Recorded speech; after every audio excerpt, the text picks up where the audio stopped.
Yeah, sorry about that. Yeah, man, that's so infuriating when that happens because it is like anyway, whatever. It shouldn't happen. It's just my computer every now and again goes, oh, we don't have any more internet, and I have to restart. There's nothing like nothing happened. There's no change. Nothing like it just yeah. My computer's like fuck the internet, and it makes me fucking angry. Uh, oh shit. Wait, what? Paper kit. Hold on. Let me. Yeah, right. Hold on. What is going on?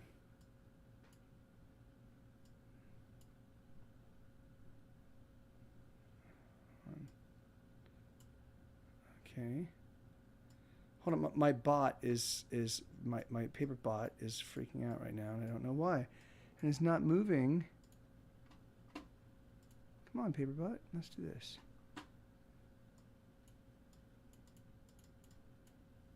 Hello, hi. It's not moving. I can't get the. Okay, hold on. What the fuck is going on? Okay. There we go. Okay. Okay. My paper bot just freaked out. No. Okay, there we go. Sheesh. All right. Okay, good. All right. So, Bader, are you still here? Fuck. Well, I don't know if. Let me check. Let me see. I don't even know if I can see who's in the chat. Oh, here I can. Yes, I can. Hold on a second.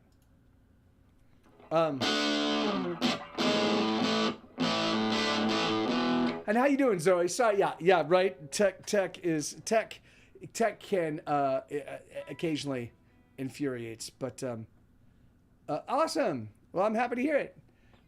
Yeah, so I heard that your prime minister is has decided to leave his gig. That's interesting. Where have you heard any of them yet, Zoe? Just because I'm curious if you haven't.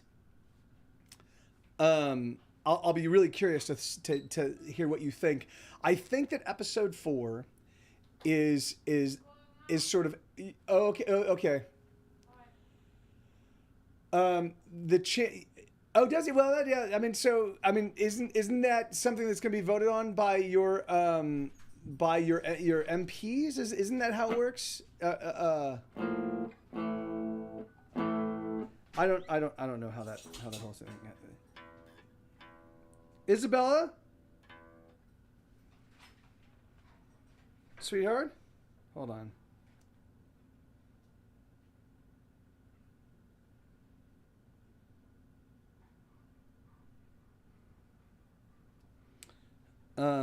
Hold on. Isabella just left to go to yoga.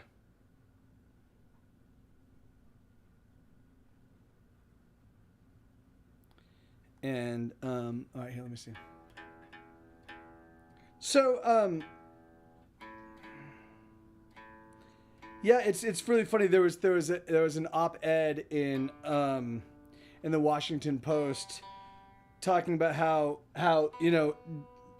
Boris Johnson was able to be like as all of this scandal, as all these scandals kept unfolding, the British, his fellow party members would kind of hold him to task. They'd be like, "Hey, man, this is not the kind of behavior becoming of a prime minister," and eventually they sort of did a by dint of their resigning, they expressed no confidence in their prime minister. In the United States, there was all sorts of rapscallion behavior from our president, and the Republicans did not hold him to task. They did not hold him to account, and so yeah. So anyway, so that just very.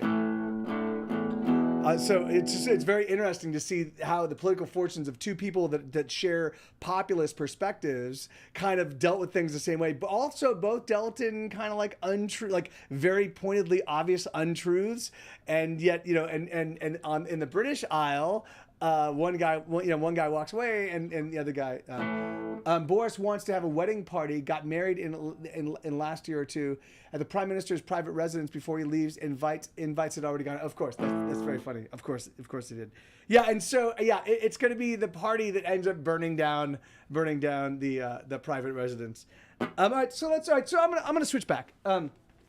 If Biter is not there, then I don't need to play this rock song, and I won't. And instead,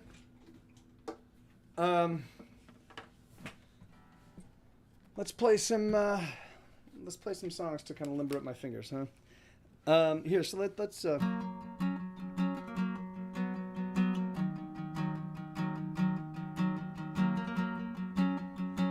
I know how that feels.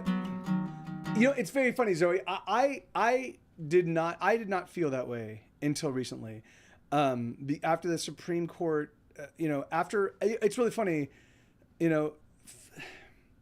so after the Supreme Court said that half of 51% of the United States population doesn't really have the right to decide what to do with their bodies because they're not fully human, effectively. Like that's, you have to figure that's the reasoning, right? Because if you don't get to choose what you do with your body, then if you have to let your anyway.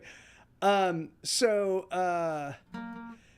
that point in time, I was like, okay, it's just too exhausting for me to engage. I can't, it's now the waters are just too fucking turbulent. I'm gonna.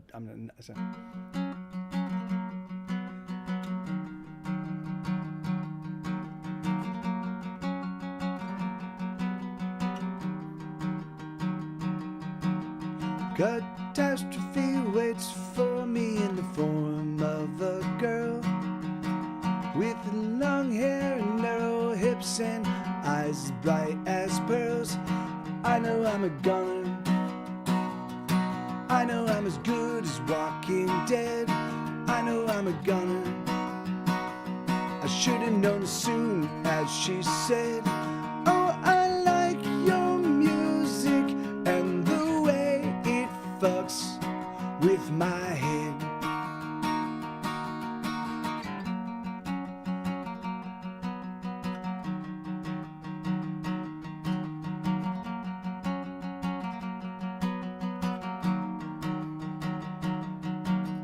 Why, oh, why do I play with fire when I know that I'll get burned? All the scars that I've acquired, you'd think that I'd have learned. I know I'm a goner. I know I'm as good as dead in ash.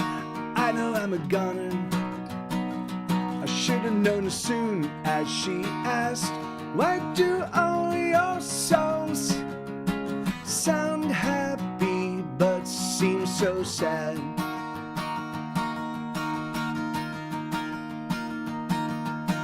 Would you like to go home with me?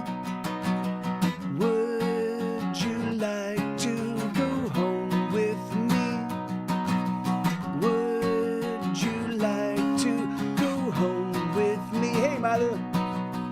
Would you like to go home? I'm so alone.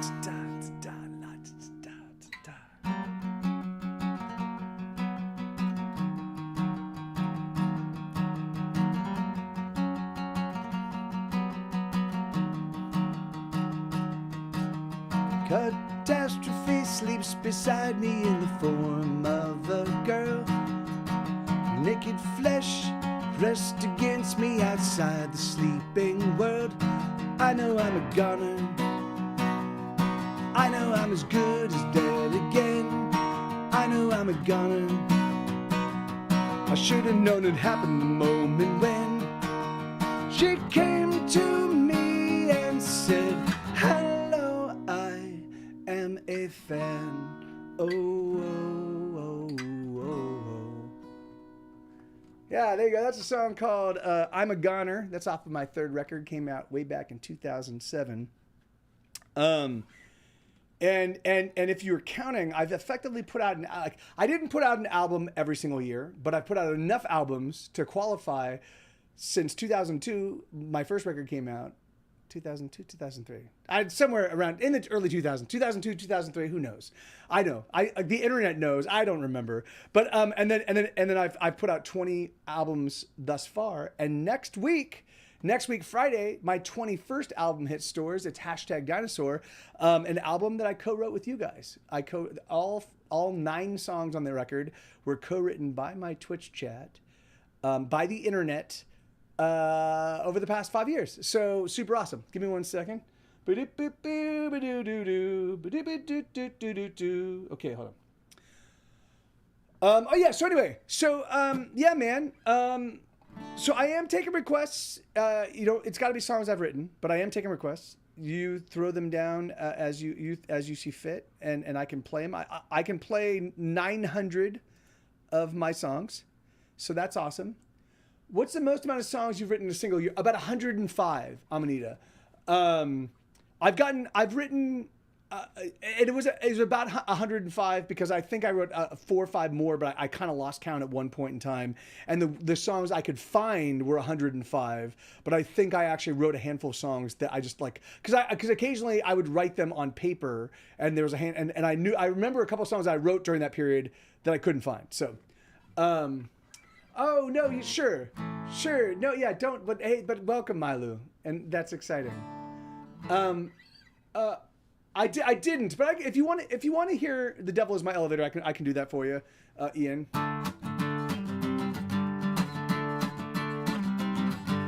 Do you want to hear it? Because otherwise, I like, it's an old song. I wrote it way back in 1996, 97, maybe. Okay, yeah, I can play it. Sorry, so this is a song called "The Devil Is My Elevator," written in 1996.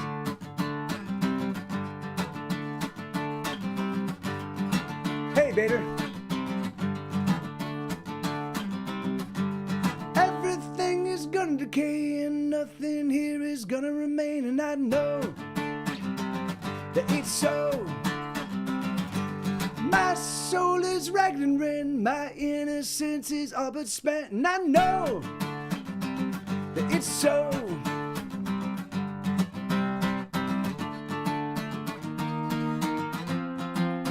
God is my co-pilot, but the devil is my navigator, and God is my stairway, but the devil is my elevator. If man is 5 and the devil is 6, and God, well, if he is 7, then I must climb up through the devil to make my way to heaven, heaven, heaven.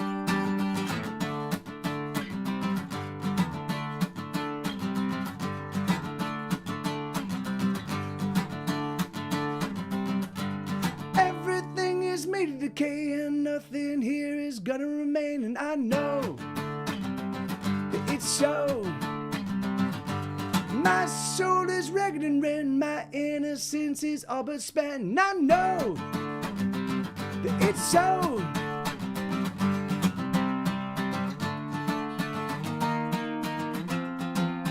God is my co-pilot, but the devil is my navigator, and God is my stairway, but the devil is my elevator. If man is 5 and the devil is 6, and if God, well, if he is 7, then I must climb up through the devil to make my way to heaven, heaven, heaven.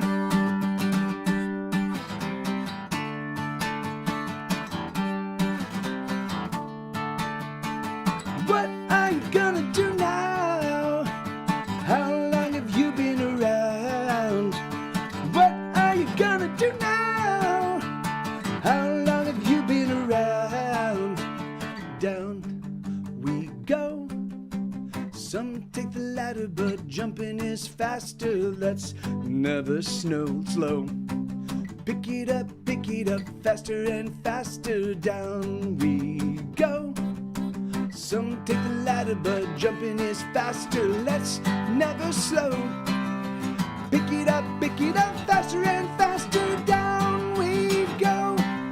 Some take the ladder, but jumping is faster. Let's never slow. Pick it up, faster and faster. Go. God is my co-pilot, but the devil is my navigator, and God is my stairway, but the devil is my elevator. If man is 5 and the devil is 6, yeah, if God, well, if he is 7, then I must climb up through the devil to make my way to heaven, heaven, heaven.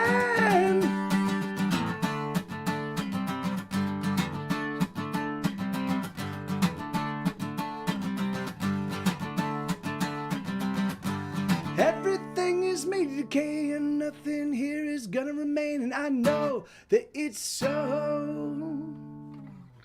So yeah, so I wrote that song a long, long time ago. You know, but you know, actually, really, truthfully, if you think about it, Amanita, you wouldn't. I mean, this is because you can't. So this is how you sell your soul to the devil, right? What you do is you become so fucking selfish, so self-entitled, so narcissistic, so evil that you're willing to fucking fuck over anybody, hurt other people, do damage, kill people. Like the thing is that like once you lose that thread of humanity that makes us a human being, once you become so. I just wanted to. Hey, Boone, how you doing, man? That I'm a nerd, and I'm here tonight to stand up for the rights of other nerds. Amen. Hell yeah. How you doing, brother? Good to see you, man. And thank you very much, Milu. And let me, I have to turn that back on. Yeah, what happened to applause? Is it on? Yeah, it's on. Hold on. Let's see. Awesome, man. That's that's great. Did you read my little thing? Oh, there we go. Yeah, so there we go. Did you read my my little thing, man? Hey, Carl, how you doing, brother? So about the Monday Twitch train thing, I think that would be a lot of fun. Okay, great. Oh, you just responded. Okay, great. I will read it after I'm done with the stream. But so what we're talking about doing is we're talking about putting together a Monday. We would do a Monday stream where there's like 4 or 5 folks that are all Twitch streamers, they're all friends, they're all amazing musicians, and we would just raid each other. We would just kind of plan on on a 5 or 7 or 8 hour thing where we just kind of put it on and you can make music and we can all hang out and we just raid each other, you know, and we just do that every, you know, whatever interval. So, so I thought that sounded like it'd be a lot of fun and it'd build community and we could all kind of hang out. And so I could play a show and then I could hang out beforehand and hang out and chat and then I could play and then we could hang out afterwards. I think it'd be super fun. Hey, Abby, how you doing? Guess what sucks hamburgers? I know there's a whole bunch of things that suck hamburgers. Kirby sucks hamburgers. He certainly does. But what else? What else that I might not be aware of that sucks hamburgers? But Kirby certainly sucks hamburgers. I know, isn't it so? Yeah, that's Isabella's design, and it's awesome. It's just so cute. That's that's the Moppet. That's our little Moppet downstairs. She's our new, and she had up until this week. You hate burgers. Oh, so burgers suck hamburgers. Oh, you said guess what sucks? Question mark, and then the answer is hamburgers. I see. Okay, yes. Well, that's okay. You know, that's you know, there are all sorts of things that everybody else seems to like that I just can't. I can't handle cooked mushrooms. I like mushrooms raw. I don't seek them out, but I'll eat them. But if they're cooked, I don't like them. You know. So So you know, and that's just one of many. I'm sure there are all sorts of things that yeah. And so I don't really seek them out, but every now and again raw mushrooms I can be like, oh, that's a nice little flavor. Or I don't mind fresh mushrooms on pizza. That I like, but I don't mind the cooked mushrooms that start off fresh, that are sliced and put on pizza. Then I can't appreciate that. But yeah, no, I mean, well, hey, Expitetti, no, Epix Teddy, hey, man, thank you, and that's awesome. And thank you. That's absolutely awesome. And welcome again. And so I love mushrooms as the psychedelic for their psychedelic properties. The psychedelic mushrooms, I love psilocybin mushrooms, certainly. In fact I love their flavor. I love chewing them. The thing is that the flavor of most cooked mushrooms, whether they be shiitake mushrooms, whether they be the little whatever they call the other the little tiny the thin spindly Japanese mushrooms, Oh, thank you. Hey, Rock and Roll Martian. That's awesome, Carl. Thank you, man. Thank you, dude. And there are some mushrooms that are better than others, but for the most part, they're not a favorite of mine. Okay, let's get another song in. And thank you, Carl. Thank you, brother. That's very kind of you, dude. I shall have to reciprocate. What do you guys want to hear? Here, I'll play this one for Boone. Boone was digging this one a while back, and so let's do this. Tick-a-doom. Let's do this. There you go.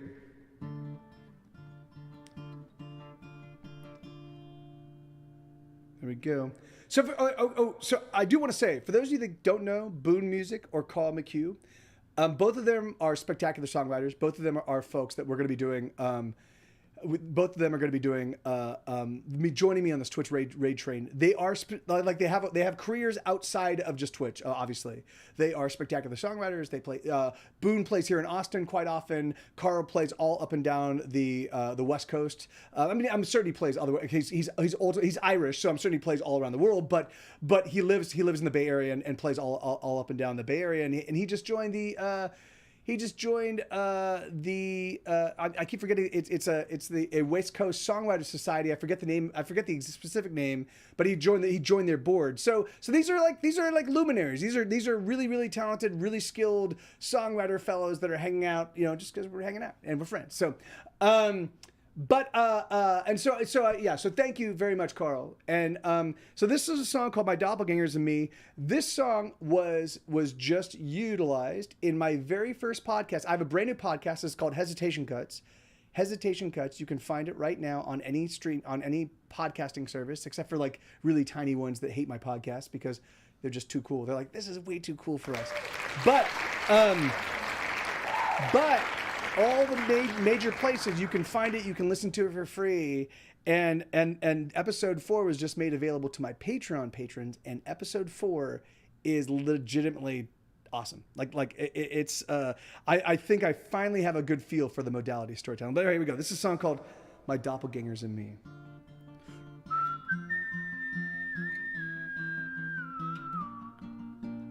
Wait, and Epic's, hold on. Epic's Teddy, I'm still in that same band. I took that band from Los Angeles and moved it to Austin, Texas. And now, so yeah, the band is called Get Set Go.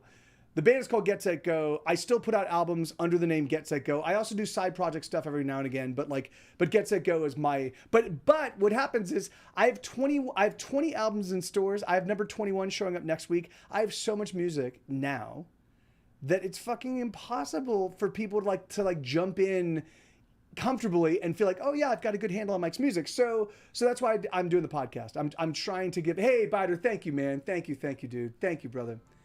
Follow you on Apple Podcasts. Yeah, it's great, isn't it? And I really do want to put out episode 4. I want it to come out so quickly because I think it is.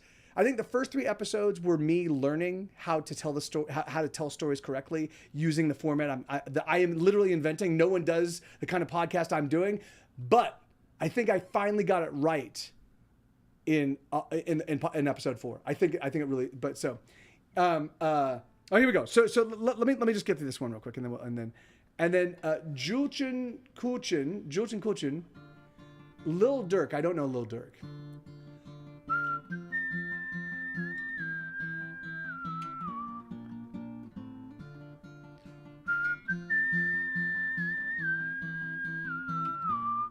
They say your life flashes right before your eyes, just before you die, it's true.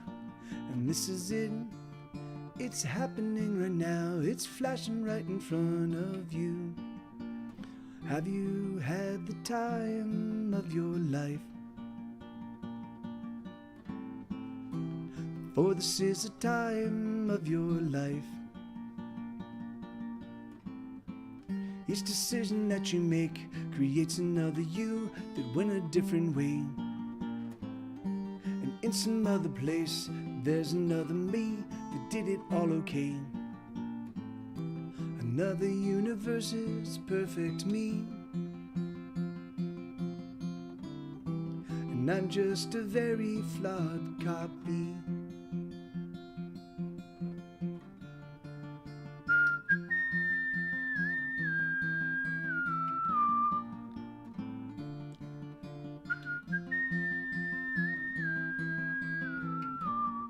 The things I do are a mystery to me. It's a miracle I breathe at all. I wanna live, or at least I think I do, but most every choice I make is flawed. Have you had the time of your life? For this is a time of your life. Each decision that you make creates another you that went a different way. And in some other place, there's another me that did it all okay. Another universe's perfect me. And I'm just a very flawed copy.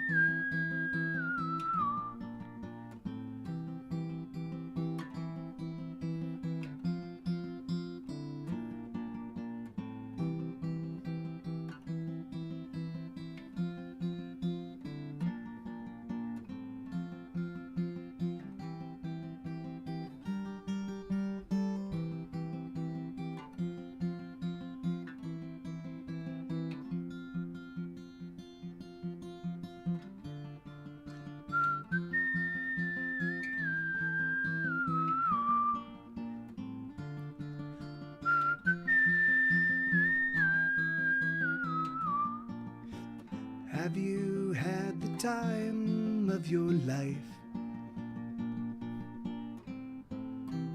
For this is a time of your life. Each decision that you make creates another you that went a different way. And in some other place, there's another me that did it all okay. Another universe's perfect me. And I'm just a very flawed copy. Nope, there we go. So yeah, I'm gonna need it. It's really funny. That song was actually inspired by I believe it was soul music by Terry Pratchett. There's a thank you, Boone. Actually, it's really inspired by a number of Terry Pratchett novels. One is Jingo. One is Jingo. One is one. I believe the other one is soul music. And there's this moment. There's this moment where one of the characters in his books dies, and he meets death. And the character's like, dude, wasn't my life supposed to flash in front of my eyes before I died? And Death's like, yeah, that was it. It's called life, And I'm like, that's so great, And so I took that idea and I ran with it. And then there's another book where he's talking about the trousers. I mean, which is it's like the multiverse theory, but it was done in such a profoundly moving way for me in a book called Jingo that he wrote, where hey Half Noble, how are you? So anyway, I'm a huge Terry Pratchett fan. I'm a huge smart world, like well realized world fan. So there are, in fact, a new book that I hadn't. I mean, I read it way back. I read it like 20 years ago. And thank you. That's awesome. That's awesome, Half Noble. I read it about 20 years ago. I had a copy of it. I found a copy of it, and then I was like, oh, I can't wait to read this. And then I just didn't get a chance to read it. It's somewhere amongst all my stuff here at the house. So I found it on Audible. I'm like, oh, I'm gonna buy it. It's called Buying Time by Joe Haldeman. It's a really fun book. And so I highly recommend it if you're into science fiction. Basically what it is there's a company has figured out a way to rejuvenate old people, right? So you're 80 years old, but what you have to do is you have to give your entire fortune. First, you have to hit a certain money threshold. You have to have enough money to pay for the procedure, but then you also have to bequeath this foundation every single dollar you've got. And every like and so you're all there's all sorts of like stipulations. You can't like leave money to friends and then have them give it back to you, stuff like that. Like you have to make sure that like when you come out at looking like you're 20 years old or 25, you have to now go out and make a completely brand new fortune, or you die in 12 years. And it's a really, really great book, and I love it. And so, all right, but goddamn, so what do we want to do? What do you guys want to hear? Another song in the same vein, something on the electric, something on the piano. One of the things, it's really funny watching Sebastian playing piano yesterday. I was like, oh, I realized that there are certain little things, little passing notes that I don't do that I could probably do pretty figuratively. So, hey, thank you, Half Noble. Yeah, me too, man. I love those guys. Oh, She's Unstoppable. I can do that. Here, I'll play that on the electric. Yeah, I love Pavement. Pavement were a transformative band for me. Like absolutely mind-bogglingly transformative. Give me 1 second. Their first album, Slanted and Enchanted. So that's I don't really have favorites. We'll talk about that. I don't really have favorite songs. I have a lot of songs that kind of fall into my favorites grouping, you know, and then I don't, but so like songs from from the very first record, Slanted and Enchanted, I love I'm trying that I don't again, and of course I love the Ice Baby. That's what Summer Babe. I love Summer Babe. That was I'm trying, but I'm trying. On Wowie's, or not on Wowie's, on Cut Your Hair. No, not Cut. It's what's the name of that record? I'm kind of blanking on, because I just listen to their music now. Now I don't really pay attention to the records anymore. But Arrange Life.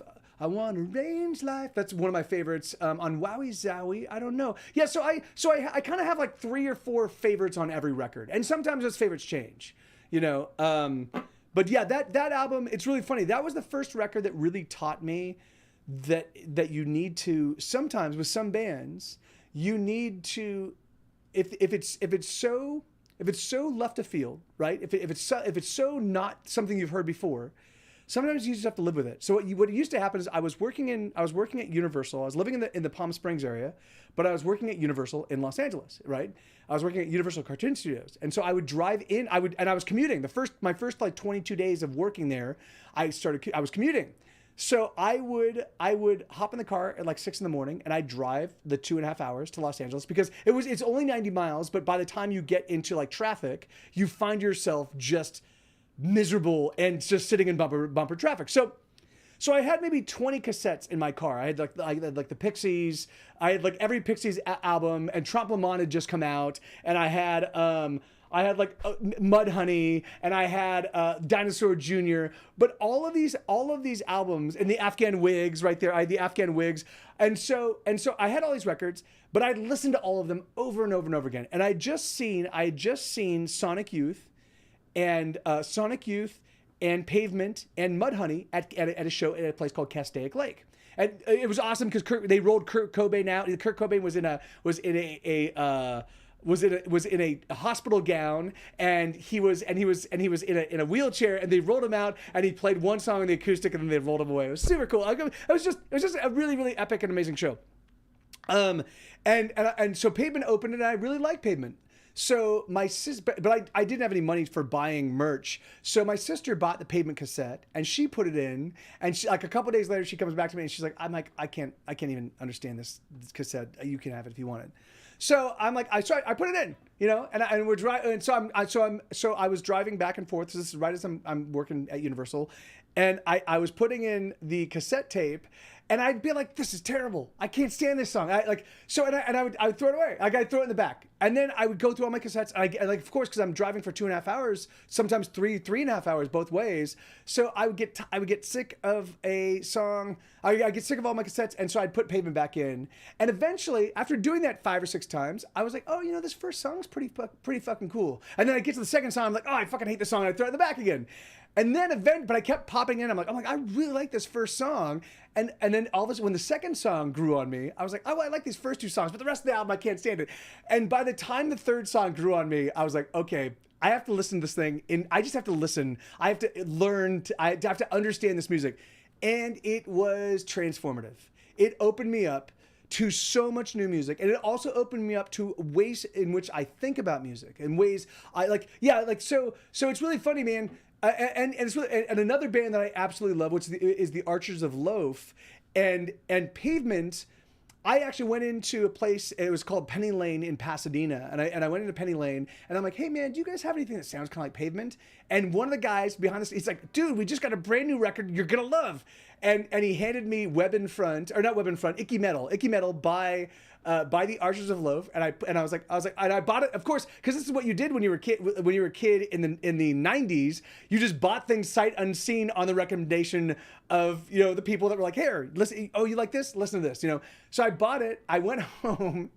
I opened it up. Slit the plastic of the CD with my thumb. Opened it up. Put in the disc. Hit play. I stayed right there just to listen to it for the first few seconds. And then I just stood there and listened to the entire record. But the first song was so fucking awesome that I was just jumping around, like literally by the middle of that first song, I was just jumping around like, this is the greatest thing ever. So, yeah, really, really awesome. So, but I would have never found them had I not found Pavement. And the Archers of Loaf were a very formative band for my band in our very, very early days, 20 years ago. So, all right, let's see. So what was I playing? I was going to be playing. Oh yeah, She's on Top of Them. Wait, no. Yeah. Wait, is that right here? Let me pull it up. I think I might have the key wrong. She's Unstoppable.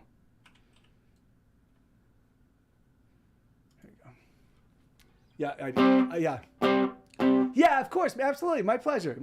Half Noble.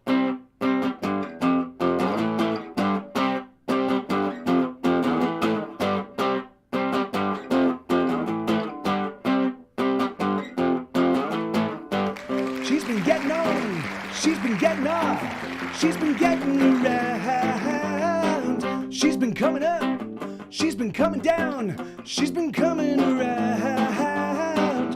Oh, she knows what she wants, and she ain't gonna stop till she climbs up on top. You can't get in her way unless you're willing to pay, unless you give what you got. I'm telling you, man, this girl, she can't be stopped. She can't be stopped. She can't be stopped. She can't be stopped. She can't be stopped. She's been on the prowl. Well, she's 100 now, and she's been ready to pounce. Well, she's a killer, son, and you'd better run. You better feel, you better get on out. She's more deadly than fire, and she knows how to burn. This is something you learn. And she ain't gonna stop till she's up on top, till she's got what you got. I'm telling you, man, this girl, she can't be stopped. She can't be stopped. She can't be stopped. She can't be stopped. She can't be stopped. And when she's got you, oh, you're gonna hurt. Yeah, she's gonna draw some blood.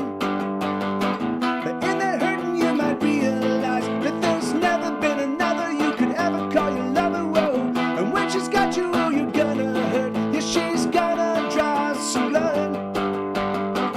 In the bleeding, you'll be pleading to be needing the loving that she's loving, cause there's just no other lover, whoa.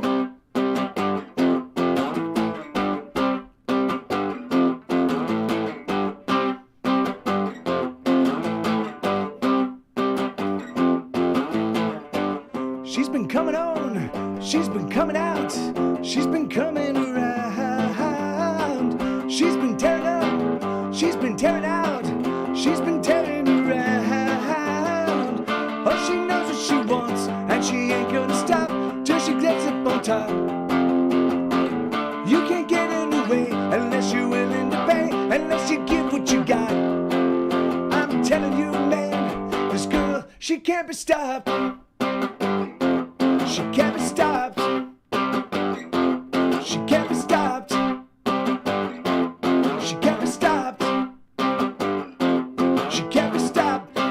Unstoppable. So that's a song called, yeah, I've got two songs. One called She's Unstoppable and the other one called Unstoppable. You know, because I think once you get a good song in one milieu that uses this one title, you have to have 6 or 7. So I've got 2 so far. Eventually I'll have 6 or 7. He's unstoppable. They're unstoppable. Careful, that cow's unstoppable. Thank you, Ian. Thank you, man. Hey, thank you, Half Noble. That's awesome, man. Thank you very much. We are on fire. I can do We on Fire. Yeah, sure. All right, so yeah, these are some of the new. These are some of my new. I was writing some, like, I wanted to write some '80s kind of sounding, kind of like pop songs, kind of rock pop songs, and so that was one of them. This is another one. This is one that's kind of inspired by Devo. Ladies and gentlemen, we are on fire. Everyone's unstoppable. Okay, let me just tune up real quick. I'm unfortunately, it is 87 degrees in the mouth right now. This is the name of my studio. My mouth. The name of the studio is called The Mouth, and the reason why it's called The Mouth is because during the summer months it gets very hot and very moist, and so so The Mouth. So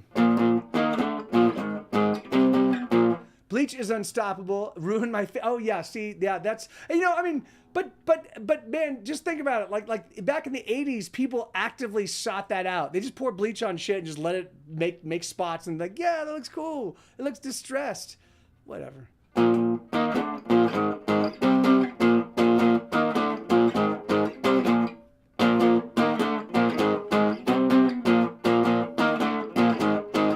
We're gonna be alright. Everything's on fire. The ship is going down and the flames climbing higher, but we'll be alright. What else can we do? The ship is going down, but baby, you look beautiful. I love the way the flames light your face. Oh, darling, you're so beautiful. I love just how the fire lights you now. Oh, darling, you're so beautiful.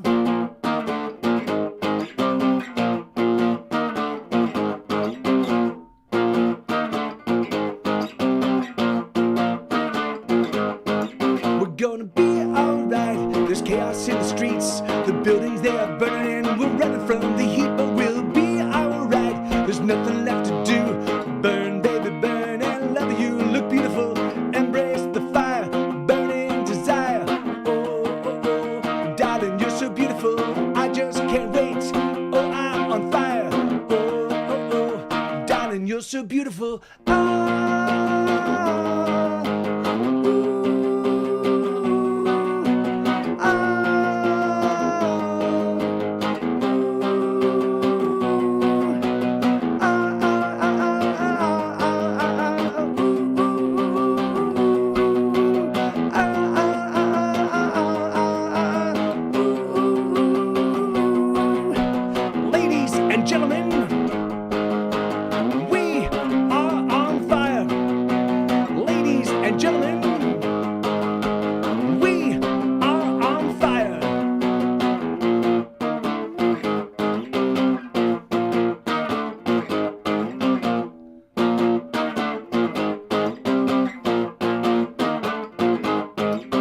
Gonna be alright. The world's got insane. We're gonna steal a car and then we're gonna make a getaway. We'll be alright. What else can we do? Everything's on fire, but love you are beautiful. I love the way the flames light your face. Oh, darling, you're so beautiful. I love just how the fire lights you now. Oh, darling, you're so beautiful.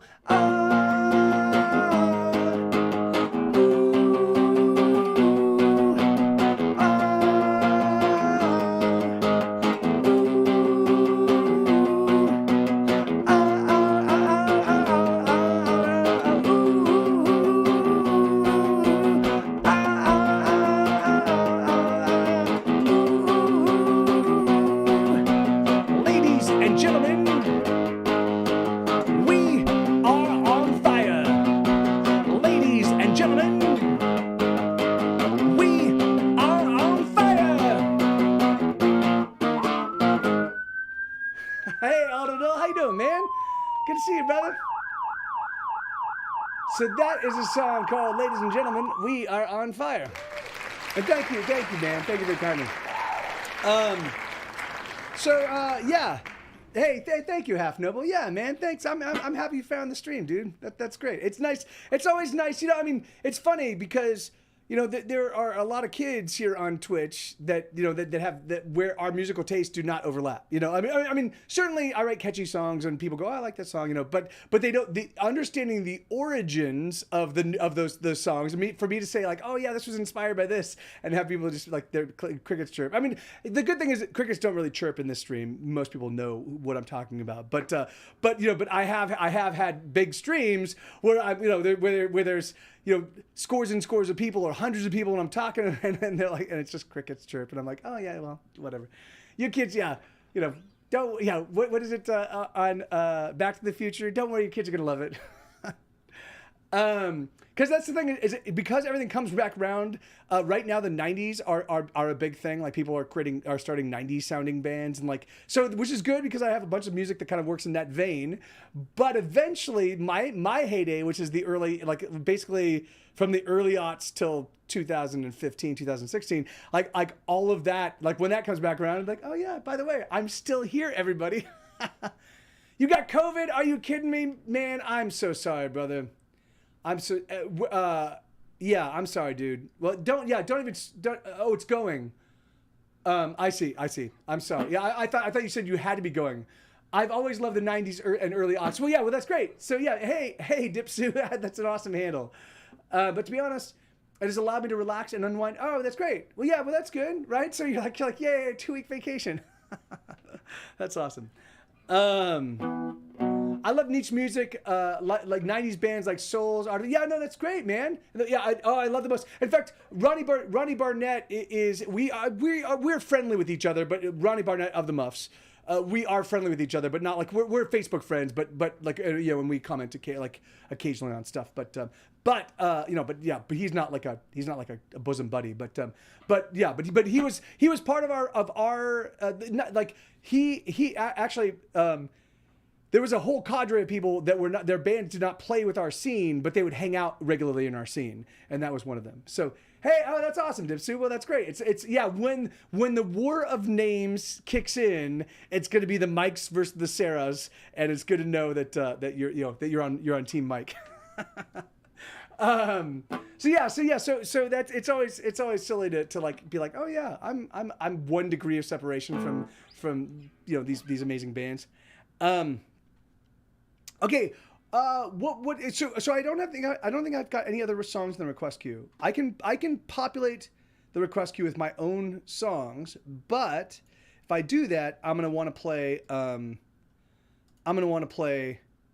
Here, I just turned on the request bot, so sorry about that. I'll want to play a bunch of the new material. Oh, well then that's a new one, so I can do that one. Have I played this one in the electric? I'm certain I have. Let's see what this sounds like fully distorted.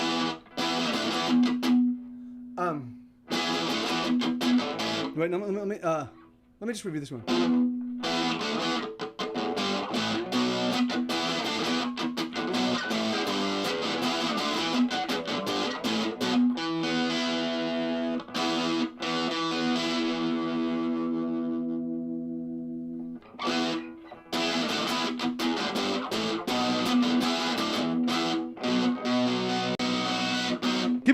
Let me just tune up real quick, because this is definitely gonna be one that unfortunately this I haven't changed the strings on this guitar in about 1,000 years.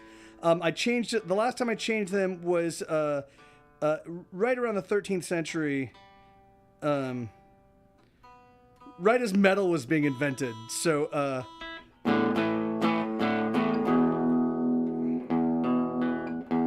see, that does not sound good. What is going on? It's so hot in here.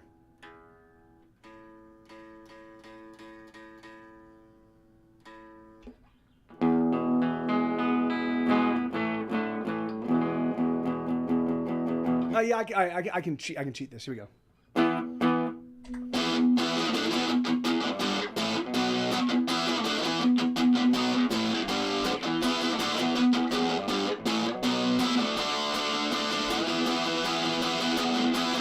We might die tonight.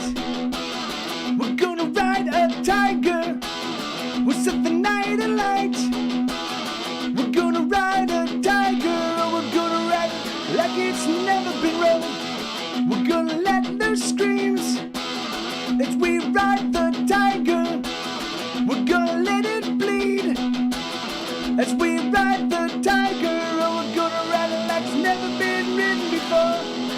Oh, we know we are never. Oh, we know we are never gonna be the sons and daughters of a happy family. And oh, we see we are never gonna know the joy of being in a happy, healthy home. And so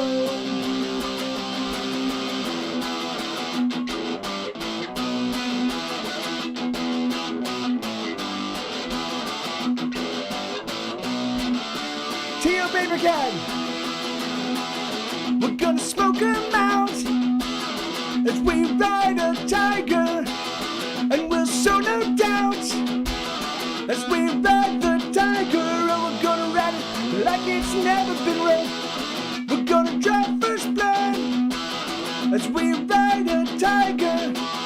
We're gonna bring the flood as we ride the tiger. Oh, we're gonna ride it like it's never been ridden before.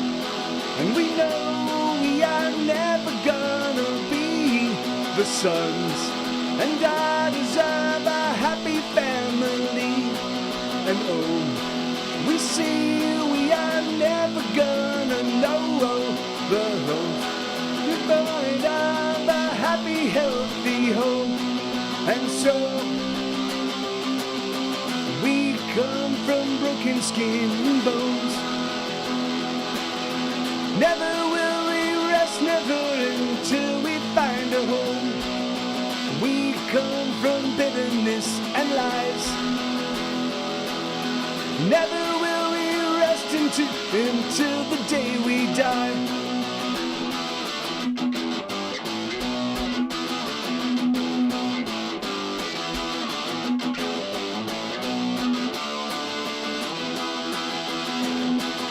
We're gonna ride a tiger. We're gonna ride a tiger. We're gonna ride the tiger. We're gonna ride a tiger. Something like that. I haven't played that one in a hot minute, so I apologize. I had to figure that one out as I was playing it. What's amazing, I love when they get creative with my username. Who gets creative with what? Nutella, yes. Oh, hey, thank you, Half Noble. Yeah, that one's a fun one. I was trying to write something that would fit well in the pre hair metal days, like right before like it was quasi glam and it was quasi hair metal, and it was like there were like cool bands that were kind of sounding fucking kind of they were kind of punk rock but kind of metal and kind of so I was trying to write something that kind of fell into that category,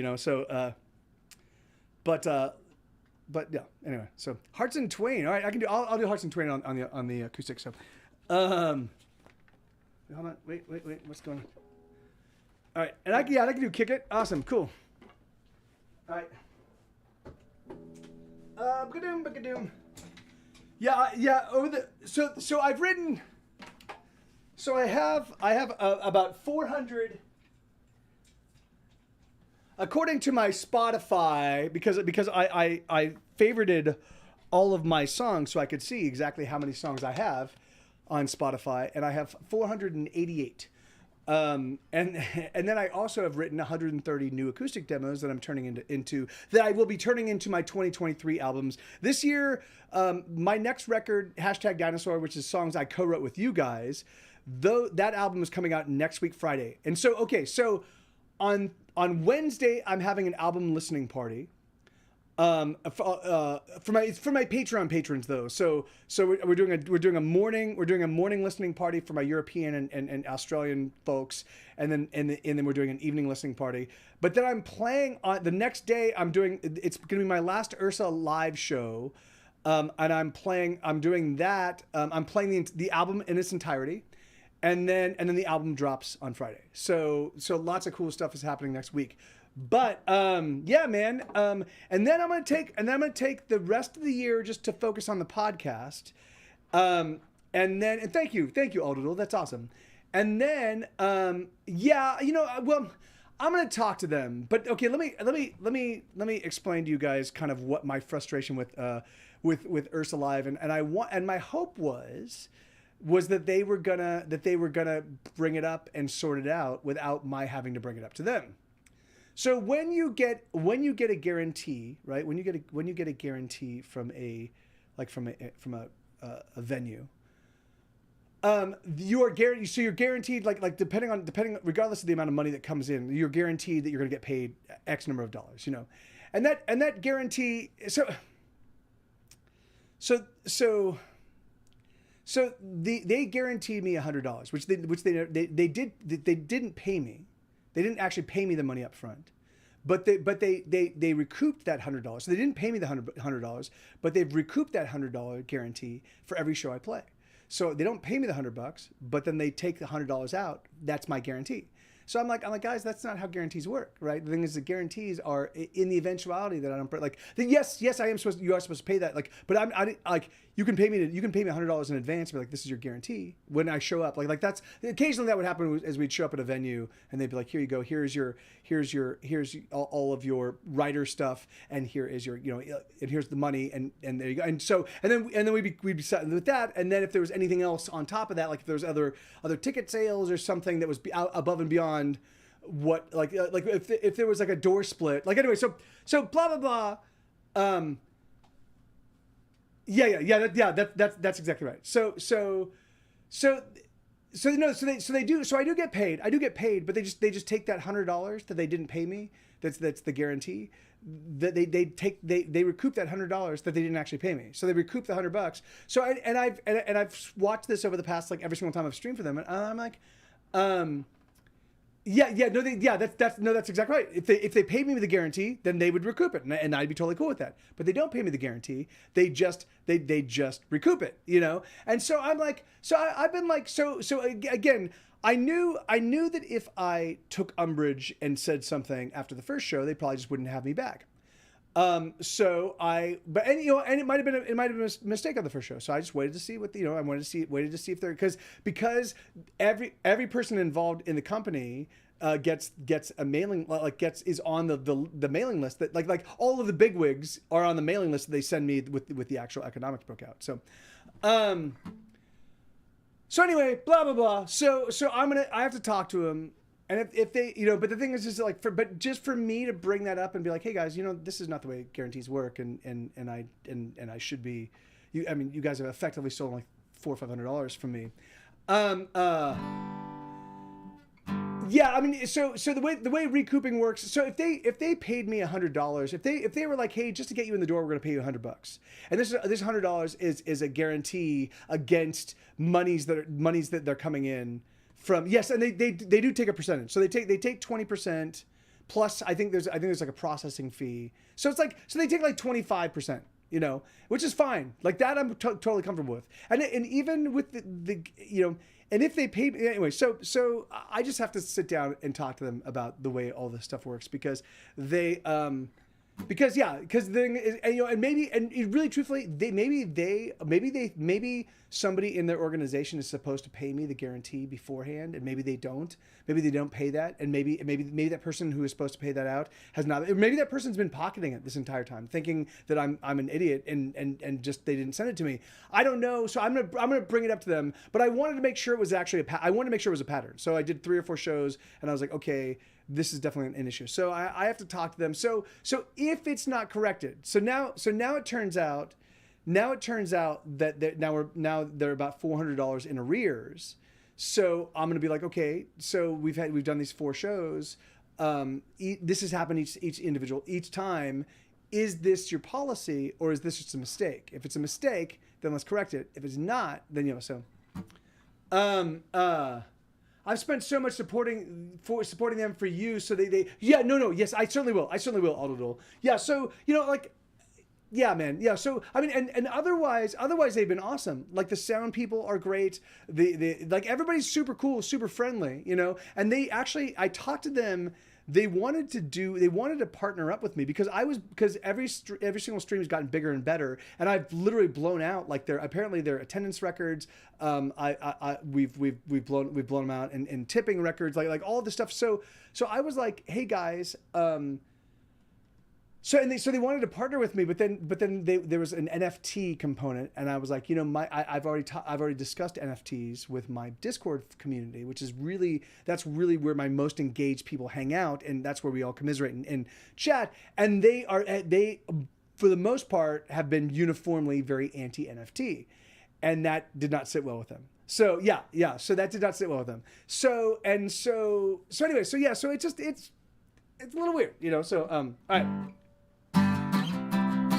Wait.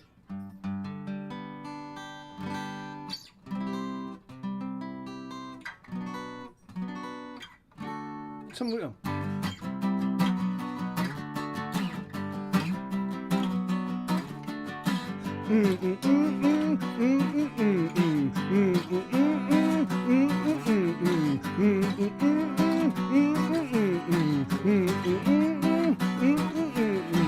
got the beat, we got the rhythm, got the music lover. We got our fingers round the spine. We make the beat, we pound the rhythm, scream the lyrics at each other. Stomping feet, we stomp in time. And the music that we make is made of blood and bone, of shouts and screams and moans. And the music that we make is bred of loss and love, and the stars that shine above. It's primal bumping, perfect power, pushing past pleasure and pain.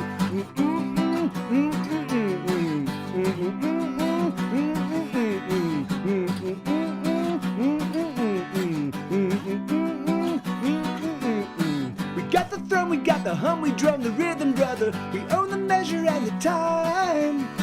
We scream the words that barely heard above the Russian rhythm. We force the notes out in a line. And the music that we make fills our hearts and lungs, and the clouds that hang above. And the music that we make is made of skin and teeth, and the secrets that we keep. It's booming, blasting, big blasting, breaking boundaries, breaking hearts in twain. The heavier the heart, the more it breaks. Hearts in twain. The heaviest of hearts hold the most pain. Hearts in twain. But the music takes the hurt, keeps it away. The music takes the hurt away.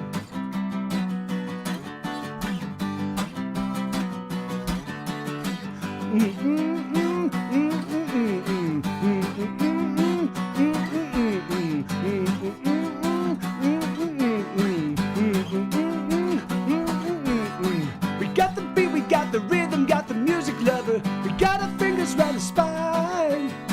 We make the beat, we pound the rhythm, scream the lyrics at each other. Stomping feet, we stomp in time. And the music that we make is made of blood and bone, of shouts and screams and moans. And the music that we make is bred of loss and love, and the stars that shine above. It's booming, blasting, big bombastic, breaking boundaries, breaking hearts in twain. The heavier the heart, the more it breaks. Hearts in twain. The heaviest of hearts hold the most pain. Hearts in twain. But the music takes the hurt, keeps it away. The music takes the hurt away.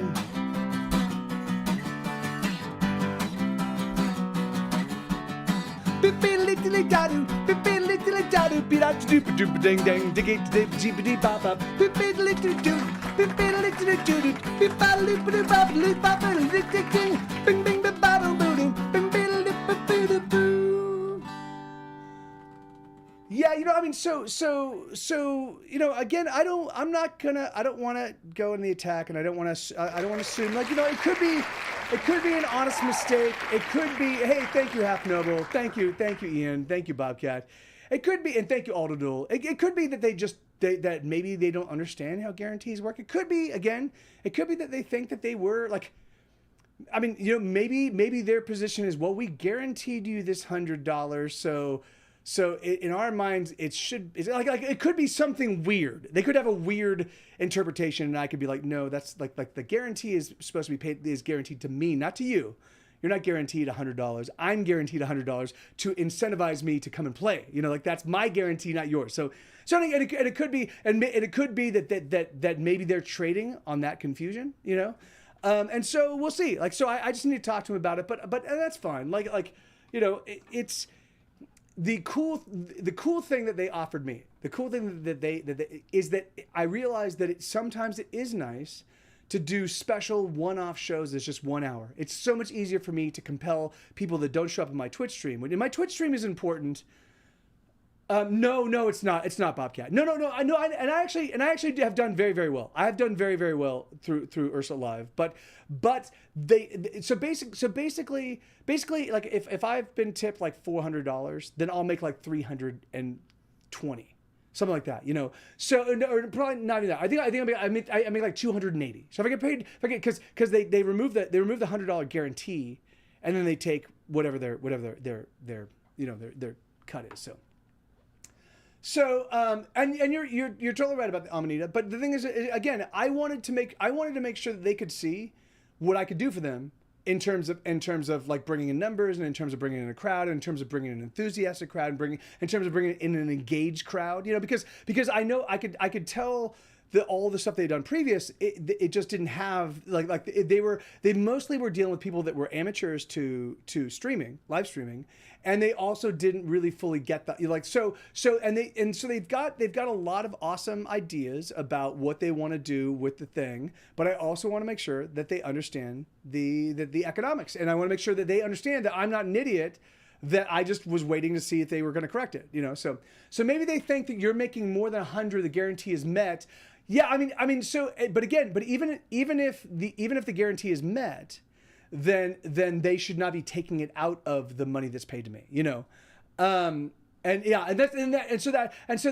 that's what I was thinking, Aldo Duel. That's what I was thinking. Is that maybe each time we sat down and we agreed, maybe somebody was like, oh yeah, this is like I don't know. We'll see. Well, like again, I just wanted to get to a point where they saw what I could offer, you know, because it's a few $100. It would be. So what happens is Bobcat. So I get it. In fact, what I'll do is I will in my Discord, I will take a screenshot of hey your man Jeff, how you doing? I'll take a screenshot of one of the post roundup money things that they send me, and I'll show you, and I'll kind of walk you guys through, you know, how the economics to me don't make sense, you know, and then you know, and we'll ask them.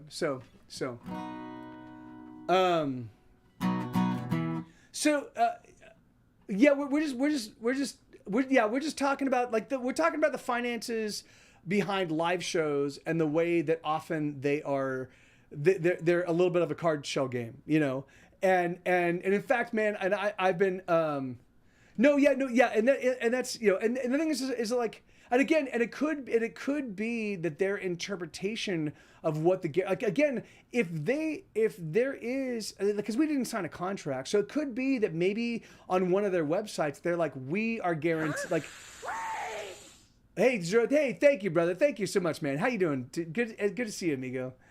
You know, it could be that the guarantee works in the reverse. Maybe they were like, we are guaranteed $100, you know, before you make any money. You know, and if that's the case, and if I just missed that writing, you know, but the thing is like, but even so, in the advertisements that I signed up with, and Vihar Puku is, am I Vihar Puku? I'm sorry, I'm not very good at pronouncing. I'm figuring that's a northern European name, and I'm terrible at pronouncing those. I don't even understand, because there's lots of relationships between the vowels and the consonants that I don't fully understand. So, but it's an absolute pleasure making your acquaintance, and thank you, Zero. Thank you for bringing folks over, man. And how was your stream, amigo? Basically, Mike has promised 100 or more in tips for each show. Yeah. So what happens is, what the venue does is, it says, to incentivize me to play, we will guarantee you $100, right?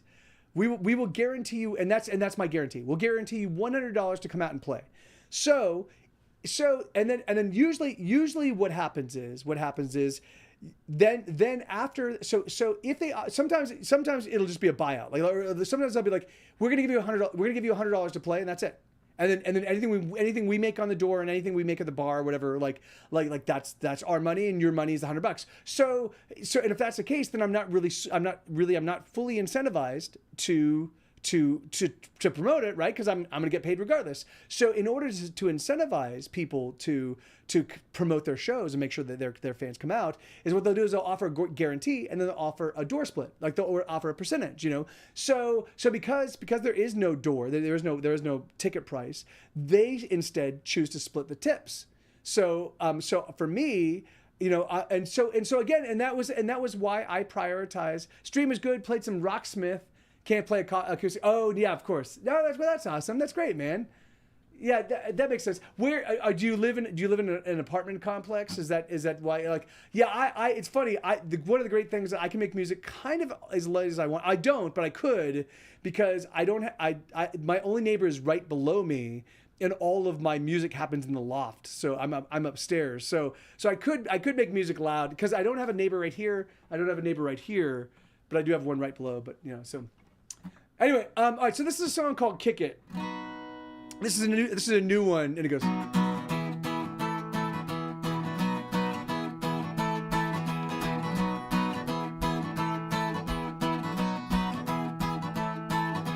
We're gonna kick it like it's never been kicked before. We're gonna hit it, then we're gonna hit it 10 times more. We're gonna take the night. We're gonna take the day. We're gonna light it up and then float away. We're gonna shoot it up, then we'll drink it down. We're gonna punch it hard right in the mouth. We're gonna take the sky. We're gonna steal the stars. We're gonna roar on by in our muscle cars. Everything you don't wanna be is everything you don't gotta be at all. Oh, we're gonna do it like it's never been done before. We're gonna pound it, then we're gonna pound it some more. We're gonna light the fire. We're gonna burn it out. So come on, baby, let's you and me get down. Everything you don't wanna be is everything you don't gotta be at all. At all. Everything you don't wanna be is everything you don't gotta be at all. Oh. You gotta take one down, then you pass it around. You gotta take two down, then you pass them around. You gotta take three down, then you pass them around. You gotta take four down, you gotta take four down. All right, tonight, woohoo! Get wild. Everything you don't wanna be is everything you don't gotta be at all. At all. Diddly dip a diddle diddle diddle doodle doodle doodle diddly dop a doodle doodle diddle doodle do diddly bop a doodle doodle yick duck a dook a dook a diddly dop a doob a doob a doodle doodle do. Everything you don't wanna be is everything you don't gotta be at all. At all. Everything you don't wanna be is everything you don't gotta be at all. Oh, shoot. Yeah, that's a new one called "Kick It." Yeah, anyway, so doom. Hey, Jeff, thank you, man. Thank you, dude. Thank you, amigo. That's very, very kind of you. Thank you, Bobcat. Thank you. So yeah, man. So anyway, so again, I'm not I'm not assuming malfeasance. I'm assuming it's a misunderstanding.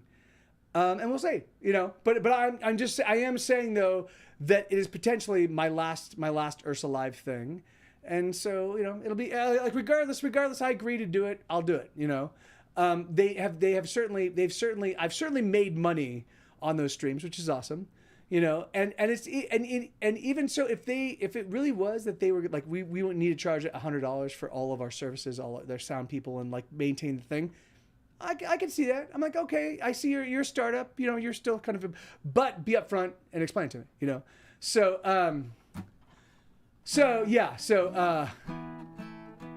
all the great words like metason rivals to rakton raktori metason rivals trakatori. And that's Zrzal might be that Finnish dude just came here with his raid.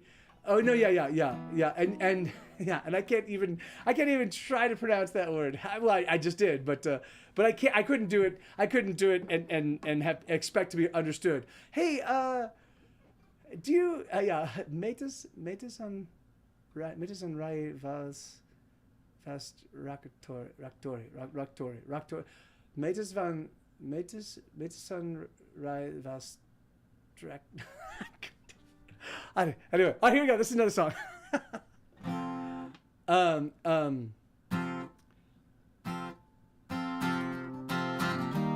Wait, no. How's this one go? Here we go. Right. Here we go. Fuck, cot, twat, motherfucker, goddamn, none of this.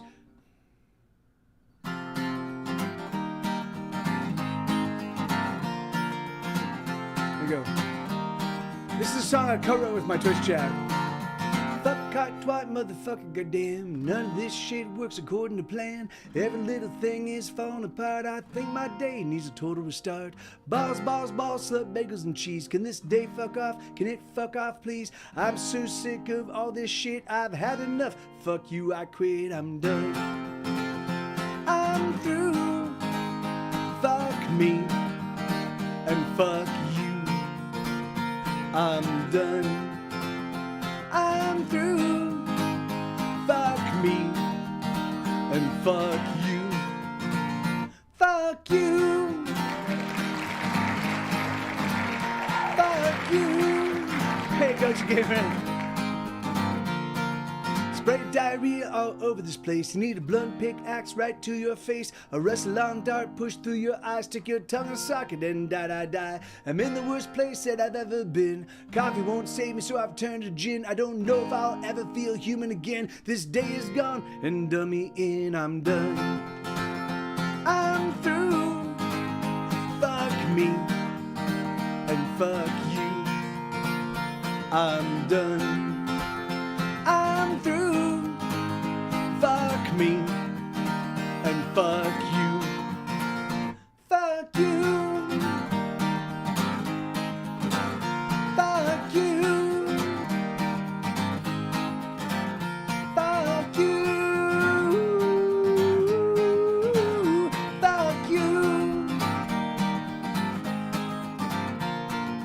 1, 2, 3, 4, bottoms up and out the door. 5, 6, 7, 8, incapacitate.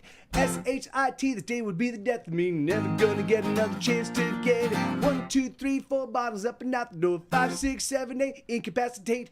FUCK, gonna drink my life away. Never gonna get another chance to get it right. I'm through. Fuck me and fuck you. I'm done. I'm through. Fuck me and fuck you. Fuck you. Fuck you. Fuck you. Fuck you. Fuck you. Fuck you. Fuck you. Yeah. That's the one I wrote. Co-wrote with my chat. I was like, guys, we need a misanthropic song, kind of like "I Hate Everyone," but updated for now for this day and age. I've heard it many times before, but never tried to pronounce it myself. What song? What word is that, Amanita? And thank you, Zero. Thank you very much, man. Thank you. Okay, so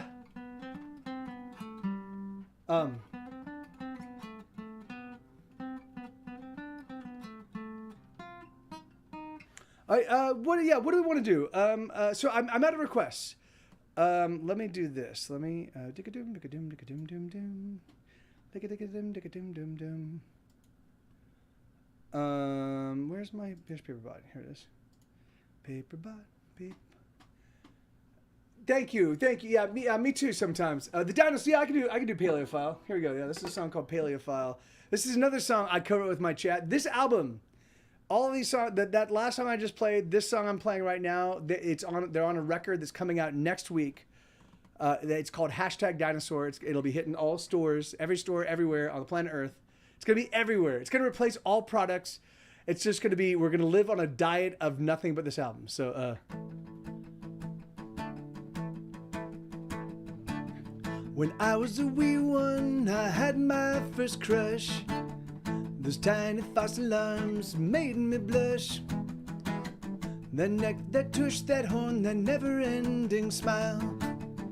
That's when I knew I was a paleophile. It may be a sin, but that toothy grin drives me wild. I'm not into boys or girls, I just want dinosaurs. I want my dino whore. Omnivore, carnivore, herbivore. I'll fuck 'em all till I'm dinosaur. Who? Archaeopteryx, extend those sexy wings. It makes me think the naughtiest things. Brontosaurus with your neck so very long, I could stroke it all night long. Velociraptor, give us some more, you big dickosaur. I'll fuck 'em all till I'm dinosaur. Megalosaur, give me your ultra megalodon. Sesamosaurus, you shake me, you're breaking my heart on.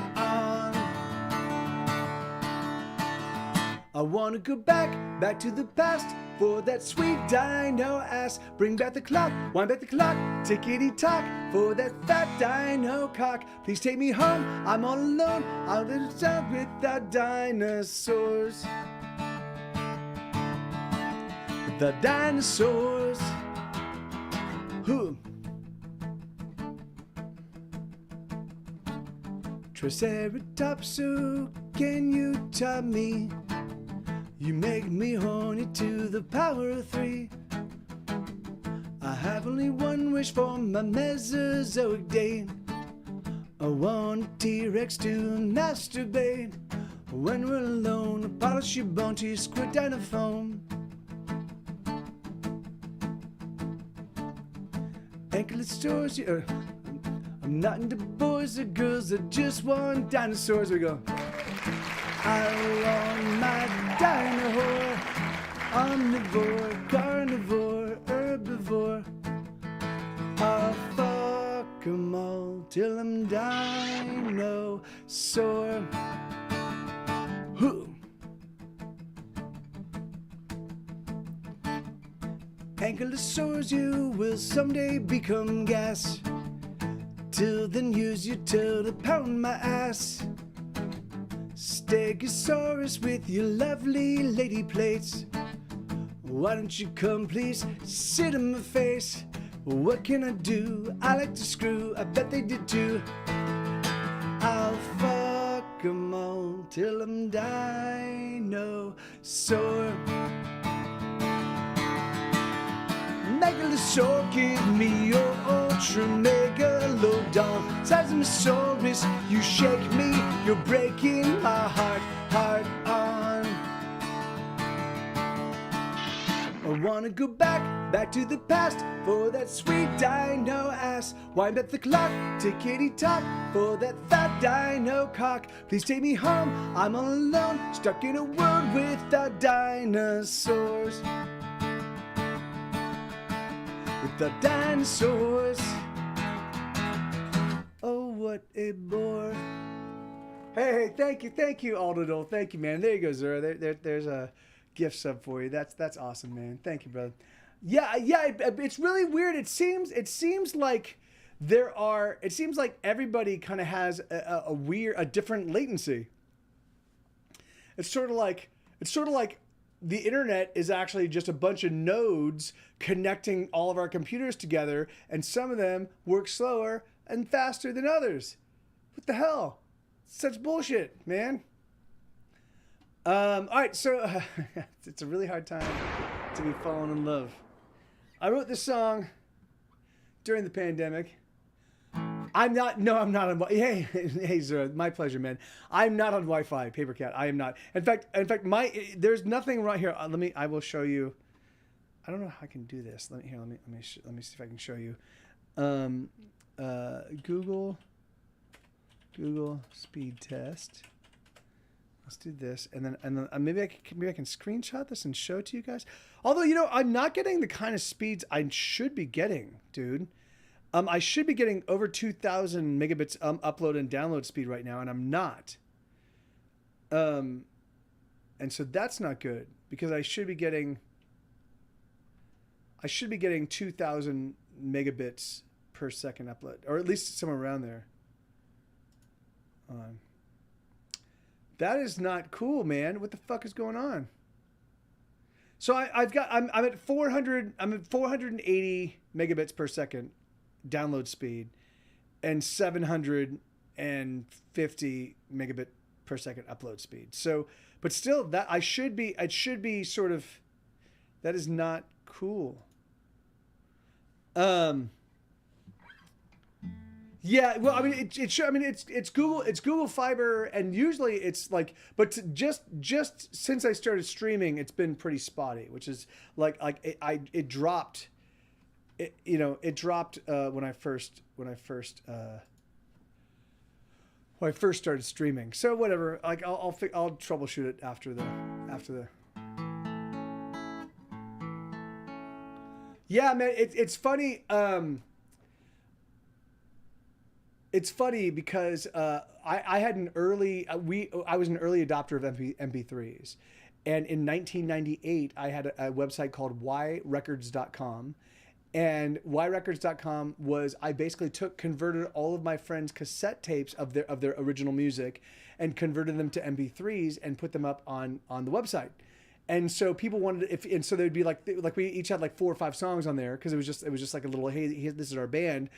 And in order to download the music, it would take, for most people, it would take like 25 minutes, to download one 3 megabit song.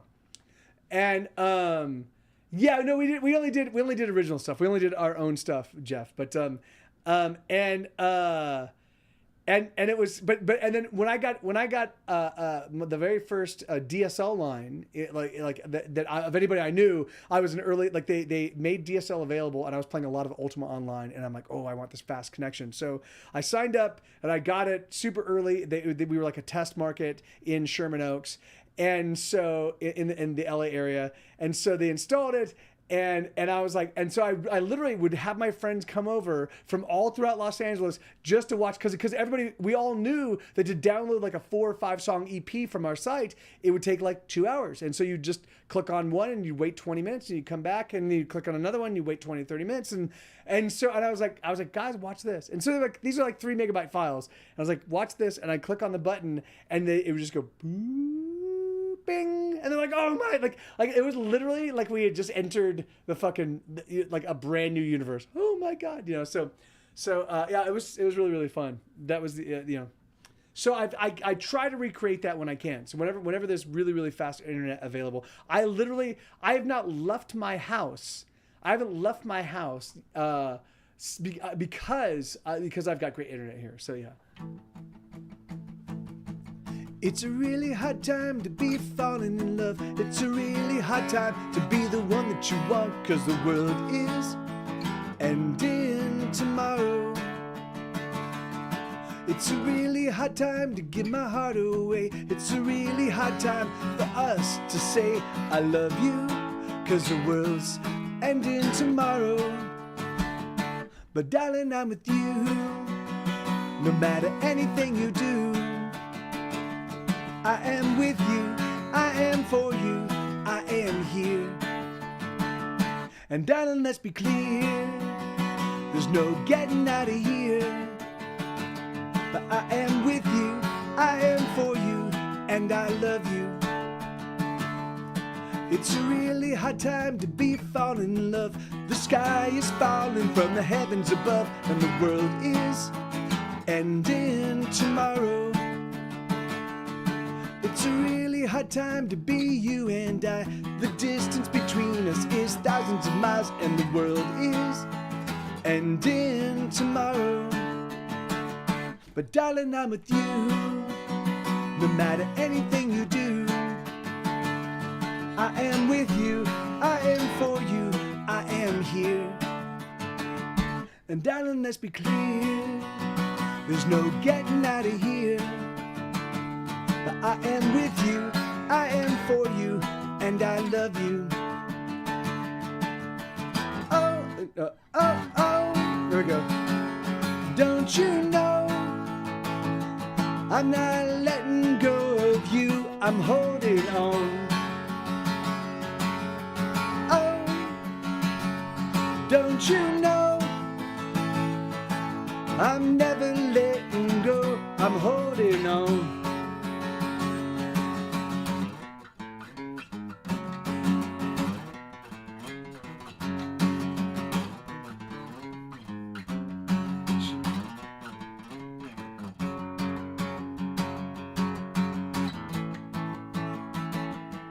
It's a really hard time to be falling in love.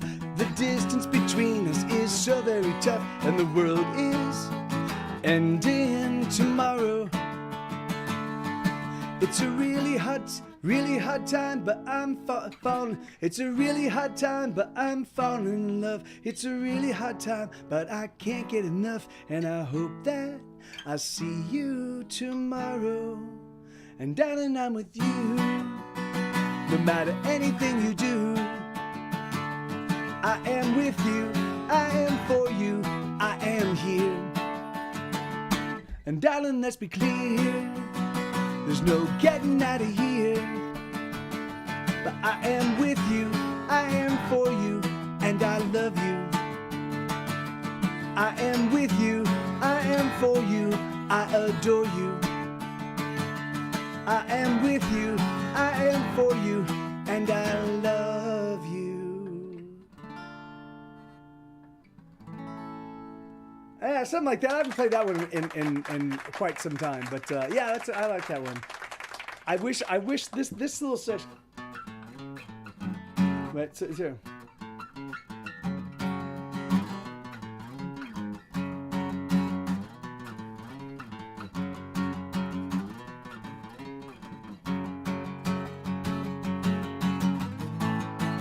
There you go.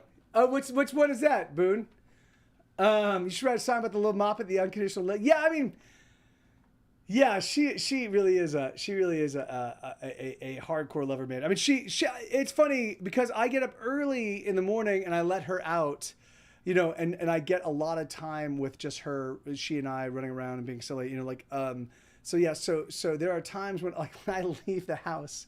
Like occasionally, like I just guested on the Great Night podcast, and so when I came back here, and I opened the door, she just starts barking and losing her mind. She's running around, she's spinning like she's a little dog that spins easily. So she's just spinning and yeah, I can, and I'm like, oh hey baby, and Isabella's like, she doesn't react like that when I get home. I'm like, well, you know, it's sorry. Yeah, Sue. They. I mean. I get up early and I get her, I let her out and I take her for a short little walk. Like she's not a very big dog. So I just let her pee and poop. Then we come back and then I give her food and then I hitch up Sue and he and I go for a long walk. So, Yeah, and she doesn't pee all over the place, which is great. But all right, let me see. So this is a song called "The Sound." I'm gonna do this one full electric. And thank you, Boone. Yeah, man. Have you not heard that one? It's a really hard time to be falling in love. Okay, let me. Okay. Mop it. Hey, baby. Hey, baby. Yeah, she's all right. I always feel a little weird, leaving her. Like, right now, Isabella's at yoga. In fact, let me check and see what Isabella said, if she said anything. Oh God, of course not.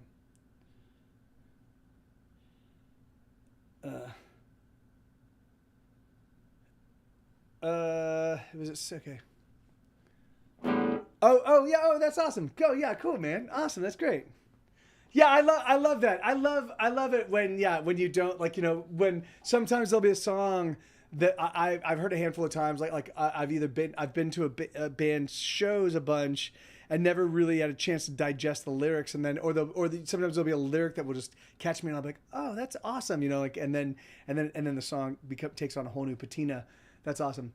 I can't remember the song I requested last night. Oh yeah, I did. I like crunchy peanut butter. That crunchy peanut butter was my favorite peanut butter as a kid, but it's now back to I'm now back to creamy peanut butter because I ate nothing but crunchy peanut butter for the first 25 years of my life. So, all right. All right. Let's see the sound.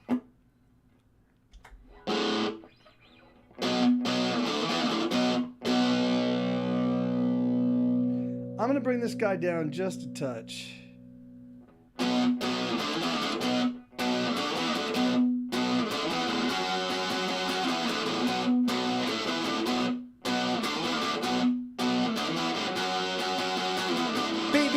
Baby, you're a lazy, yeah, we're feeling fucking crazy.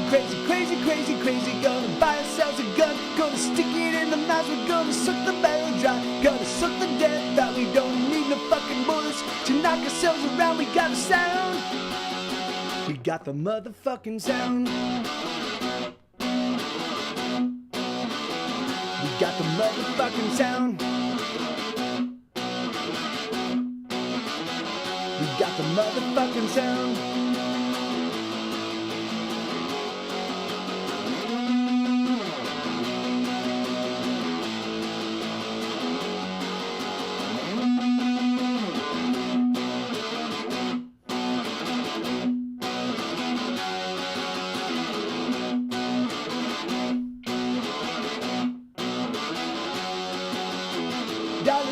Darling, we've been falling, we've been fucking up the shows like we fucked nobody else. We've been faking, breaking, making, we've been taking, we've been laying on the hook. Oh, you know they want the dirt, we're gonna savor all the flavor. We'll live the misbehavior, knock it out.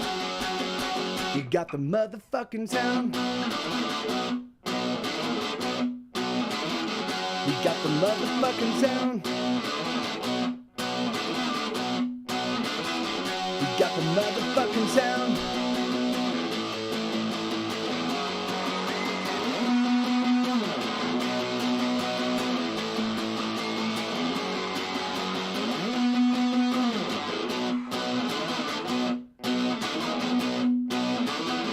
We got the motherfucking sound.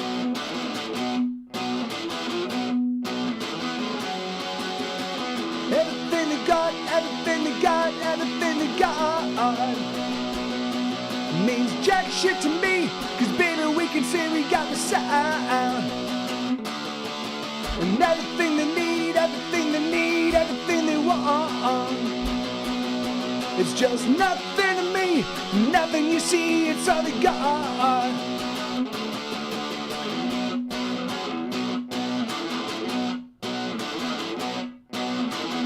We got the motherfucking sound.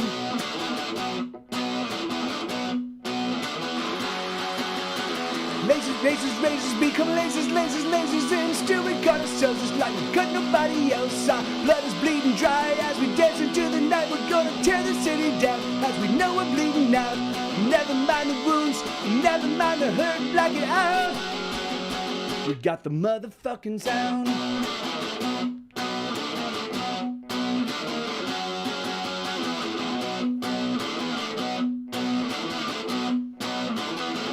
got the motherfucking sound. We got the motherfucking sound. Something like that. Yeah, I haven't played that one in a while too. But yeah, that's a fun one. Called The Sound. I wanted to write a song that felt a little bit like an AC/DC meets Black Sabbath kind of thing. And that was The Sound. Oh yeah, that's right.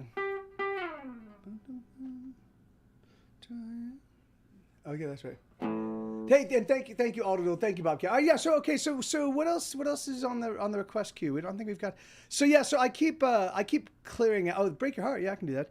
I keep clearing out the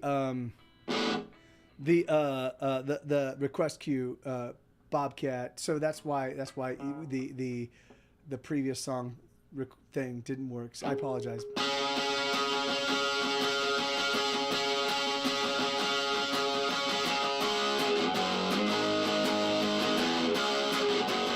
I'm gonna break your heart. I'm gonna let you down.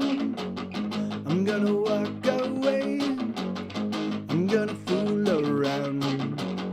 I'm gonna tell you lies.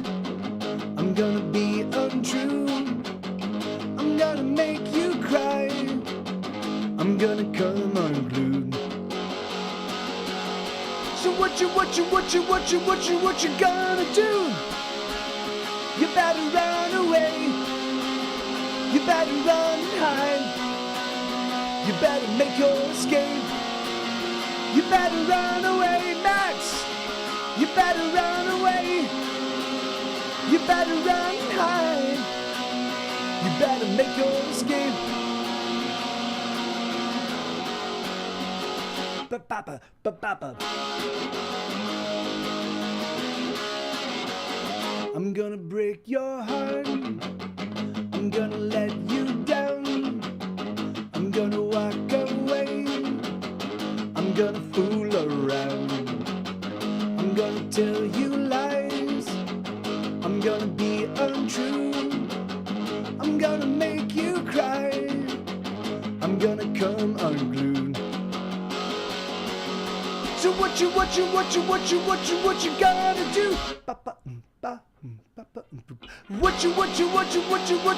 gonna do? You better run away. You better run and hide. You better make your escape. You better run away. You better run away. You better run and hide. You better make your escape.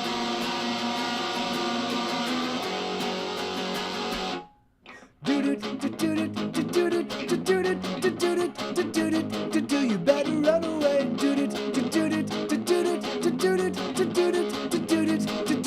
better run away. You better run away.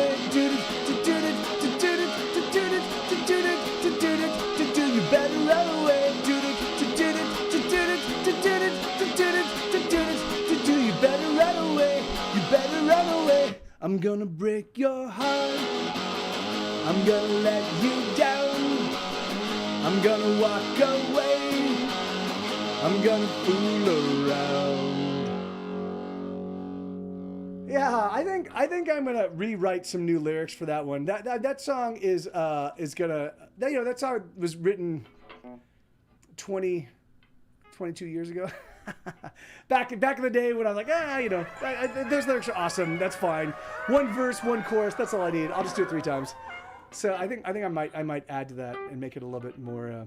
And I think I might actually do like a folky version of that song. I think that'd be really fun.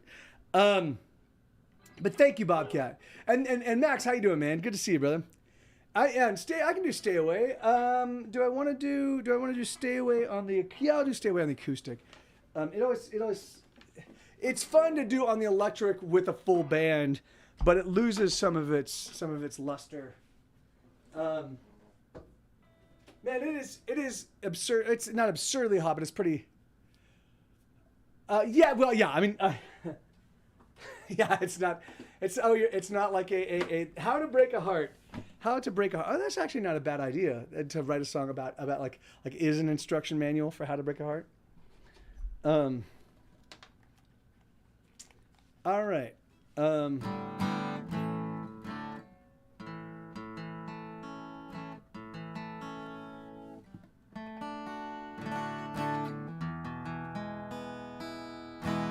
Yeah, it's all right. It's good enough. Yeah, okay. Okay. Oh, so stay away.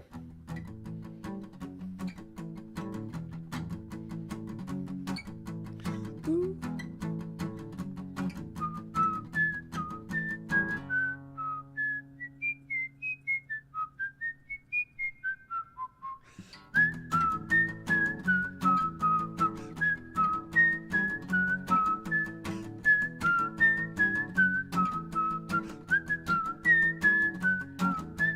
I'm a criminal 'cause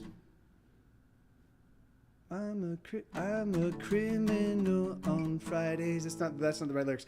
Let me pull up. I don't know if I've got these lyrics. I might have this. Stay away. Stay. Okay, there. Yeah, let's see if it's okay. Yeah, here we go. I'm a criminal on Friday. Oh, it is. It is. I'm a criminal on Fridays. Right.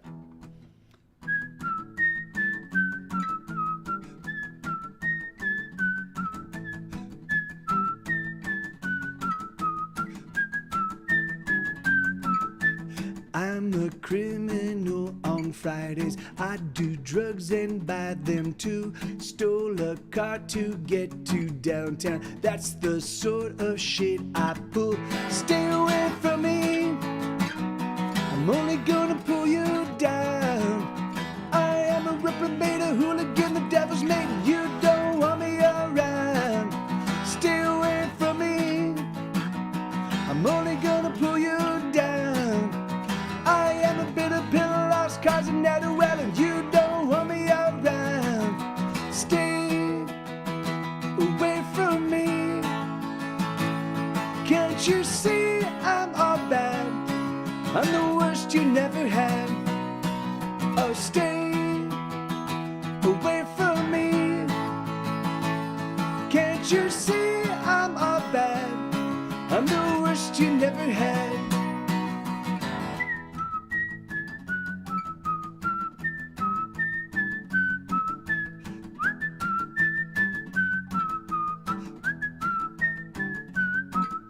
I like to drink till well past sunrise, and I can't afford to pay my rent.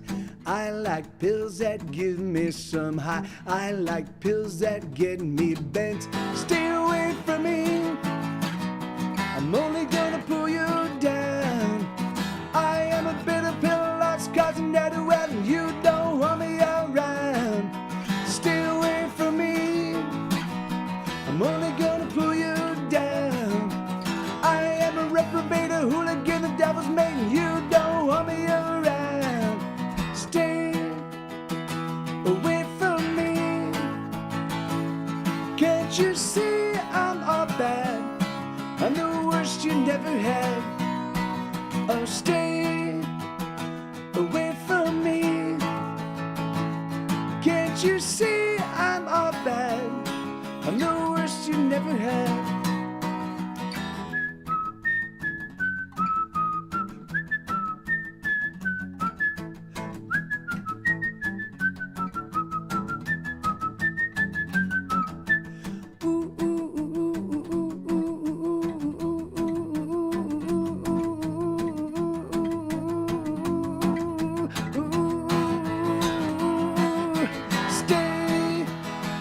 Away from me.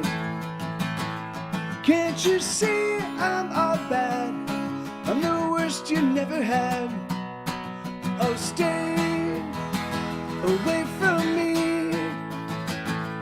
Can't you see I'm all bad? I'm the worst you never had. Oh, stay away from me.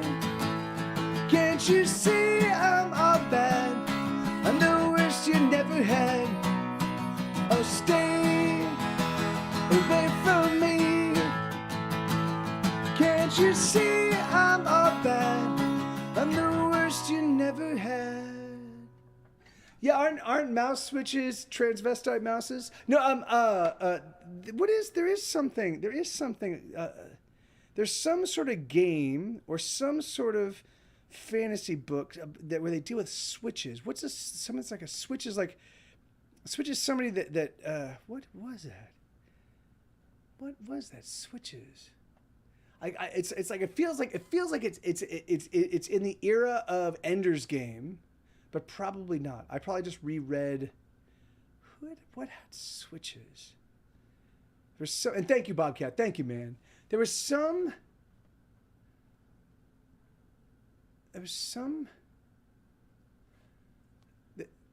Oh, maybe it was Beyond Human or something like that. I think it was. Do you guys know? Do you guys know the company that came out with Beyond Human? I think it was one of that company's games. There were. Anyway, yeah, it's so weird. It's a memory. It's a memory that is like it's in there. It's in there. I can tell it's there. I just don't remember it. But yes, I know, Paper Cat. I was cracking jokes. I was being willfully ignorant so I could make a joke. And then it turns out that I couldn't make the joke because I don't remember. But Beyond Human, it was the company that made Detroit and Beyond Human. I think they have one. I think they have in part of one of their games. They have a. They have something called switches. It's like people with some kind of powers that do something weird, but they have. All right. So it's 7:15. I've got about 40 minutes left in the stream. So that's about enough time for maybe 8 or 9 songs if I play fast and don't get distracted. You make over 50 million clicks per year. 50 million. 50 million.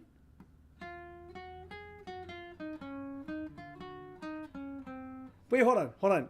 Wait, you 50 million clicks per year? Is that? Hold on. That's okay. 50 million. Let's just do this. Hold on. 50 million. So 50. That's 500,000. That's okay. So there's 50 million. 50 million divided by 60. So divided by 24.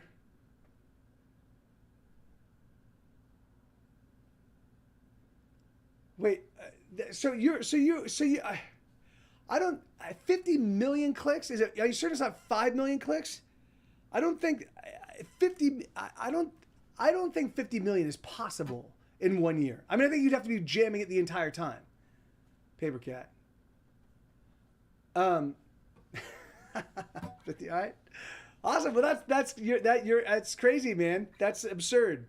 That's absurd. You must have very, very powerful fingers.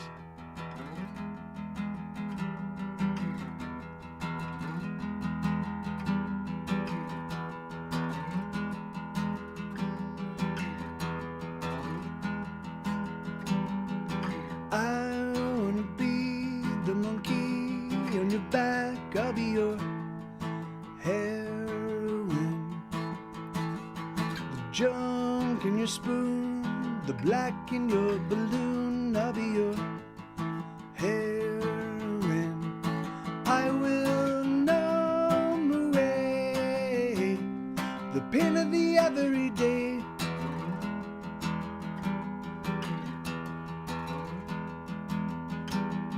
The itch that you itch just as soon as you prick, I'll be your heroine.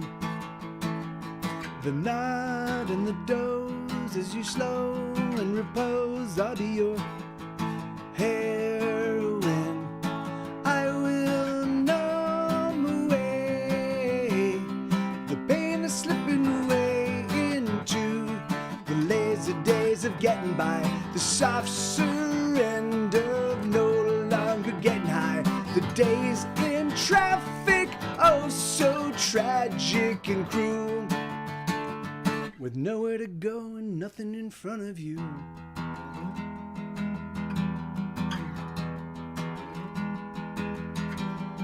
You'll crave and you'll need, you'll be hurt, and for me, I'll be your heroine.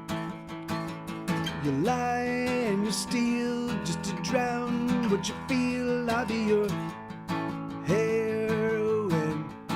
I will numb away the feelings that make you say I'm okay, and everything is doing fine. I'm alright, but I can never find the time. Work's been great, but how I hate my life. Somebody tell me, what am I doing right? I'll be your heroine, and I'll come for you in all of your blackest moods. I'll pull you through. I'll be your heroine. What else can I do?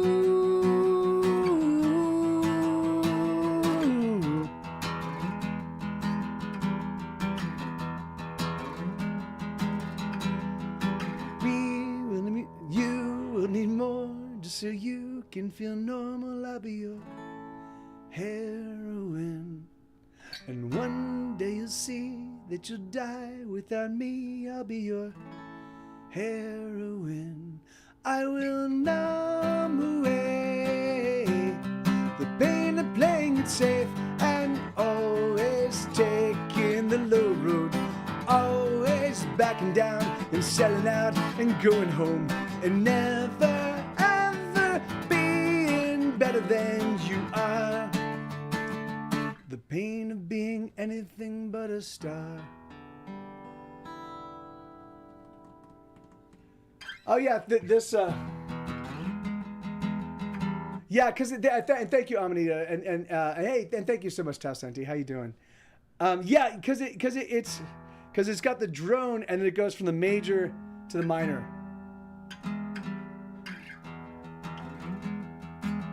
So it's because the whole song is about, it's all about the, because like when you do heroin or anything that has a heroin type feeling like kratom or anything like that. Or any opiate, or you feel that you feel like this. Oh, I'm in a blanket. Oh, I'm just gonna lay down and not do anything. Oh, I'm feeling like so. Yeah, man. And so yeah, and that was intentional. Yeah, it's really funny. There's the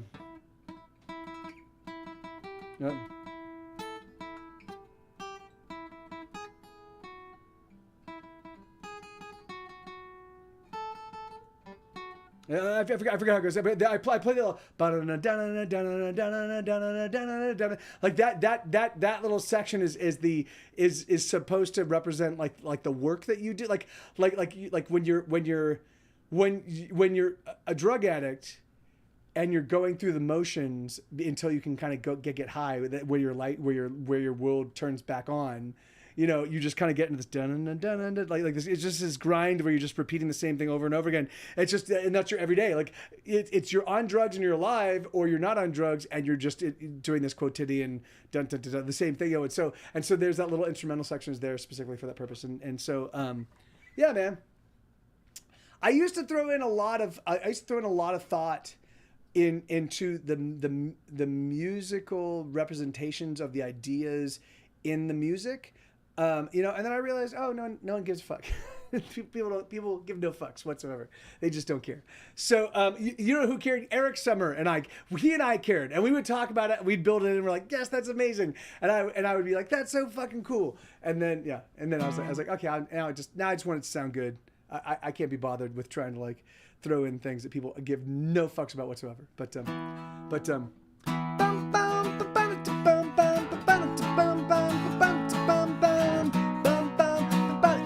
And that's not so. I still throw in things like that. I just don't make a to-do of them. I used to make a to-do of them all the time, and now I just throw them in, and I'm like, oh yeah, sometimes I'll play a song and be like, oh yeah, I threw that. I threw in this line. I threw in this lyric. I threw in this little slide. I threw in this chord specifically for a reason, and I just don't talk about it. But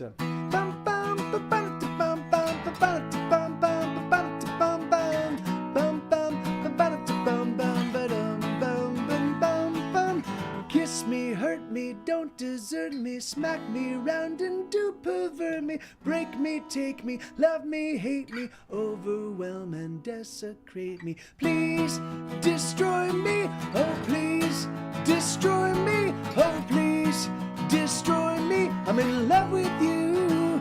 Take my body, take my soul, take the thoughts inside my head. You can masticate me whole, just don't leave me till I'm dead. Take my joy and happiness, I can suffer so much pain, so much hurt and crappiness. You can drive me Trey insane.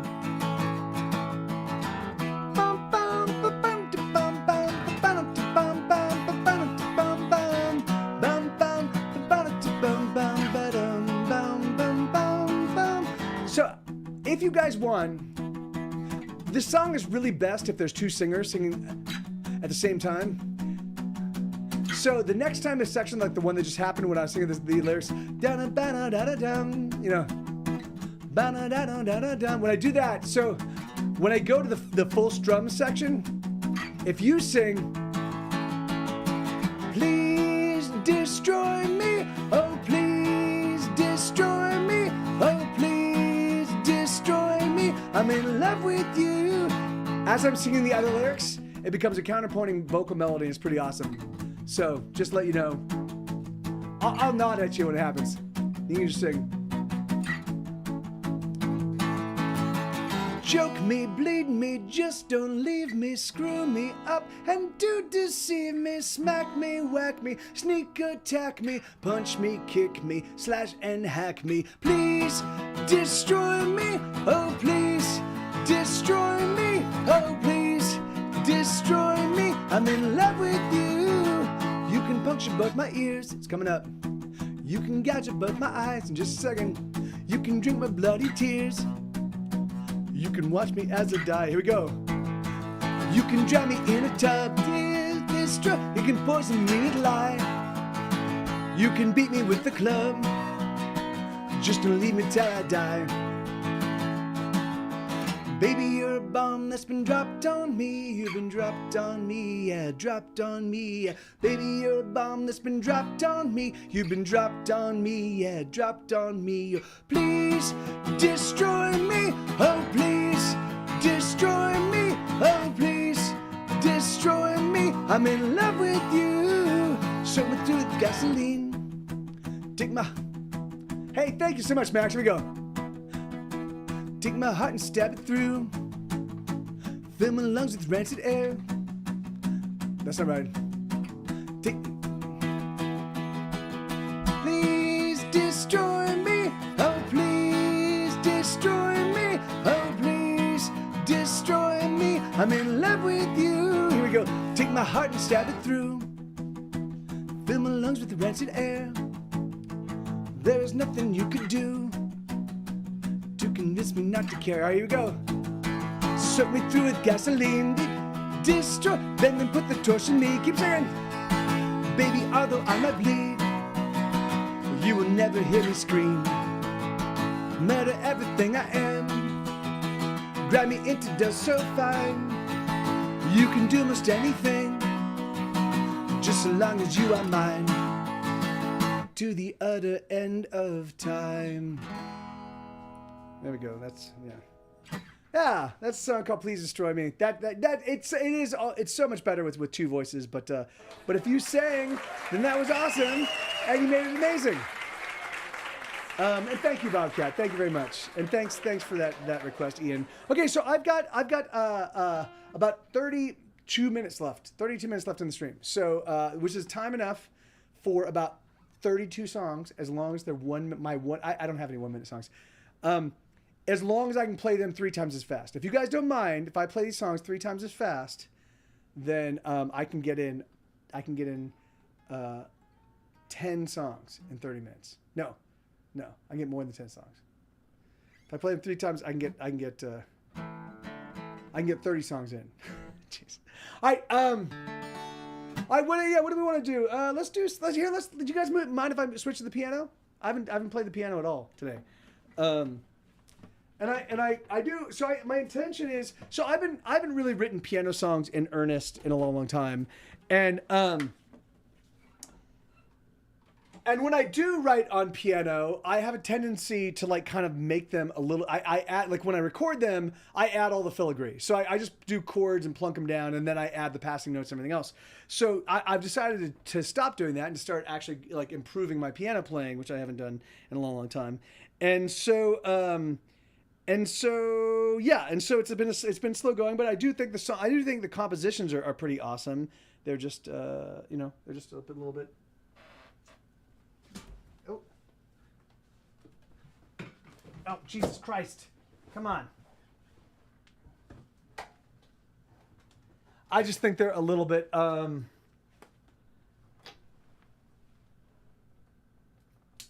there we go. Check. All right, okay. We're good. What do you guys want to hear? Let's here. Let me do. I've been wanting to play this one all day, and I haven't played. So this is a song called "Too Bad."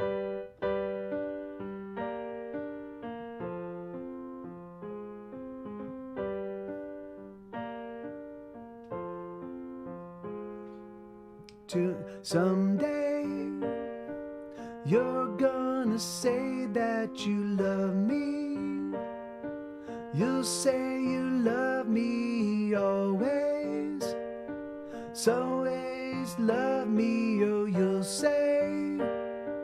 Too bad I won't know you love me. Too bad you love me, oh, too late. Too bad you love me too late. Tell me too late. There.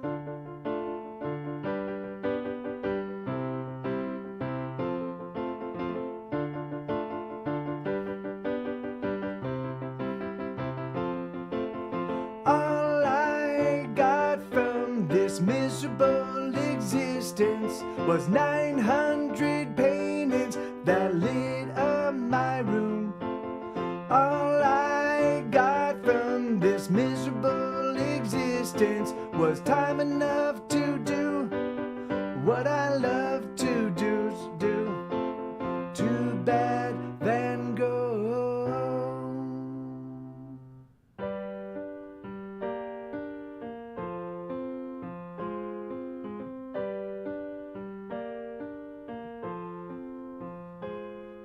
Someday, so many people will love me.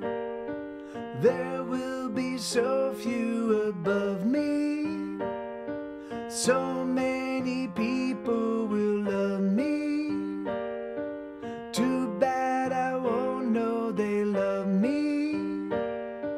Too bad they love me, oh, too late.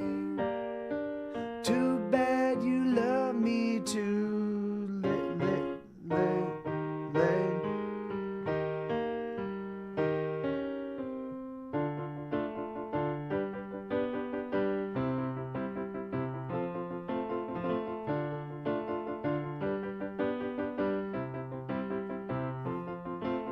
It's all I got from this miserable exist.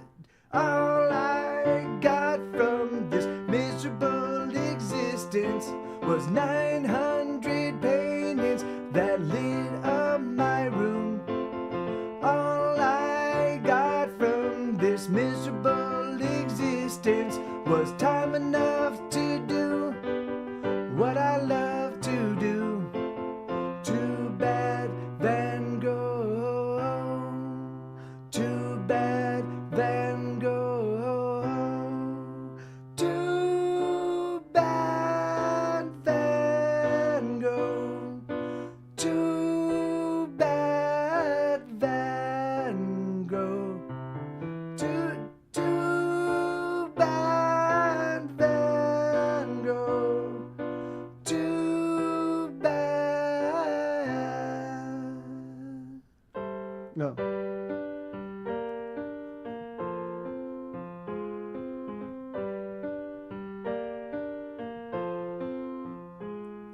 Someday they'll say what I've done is special.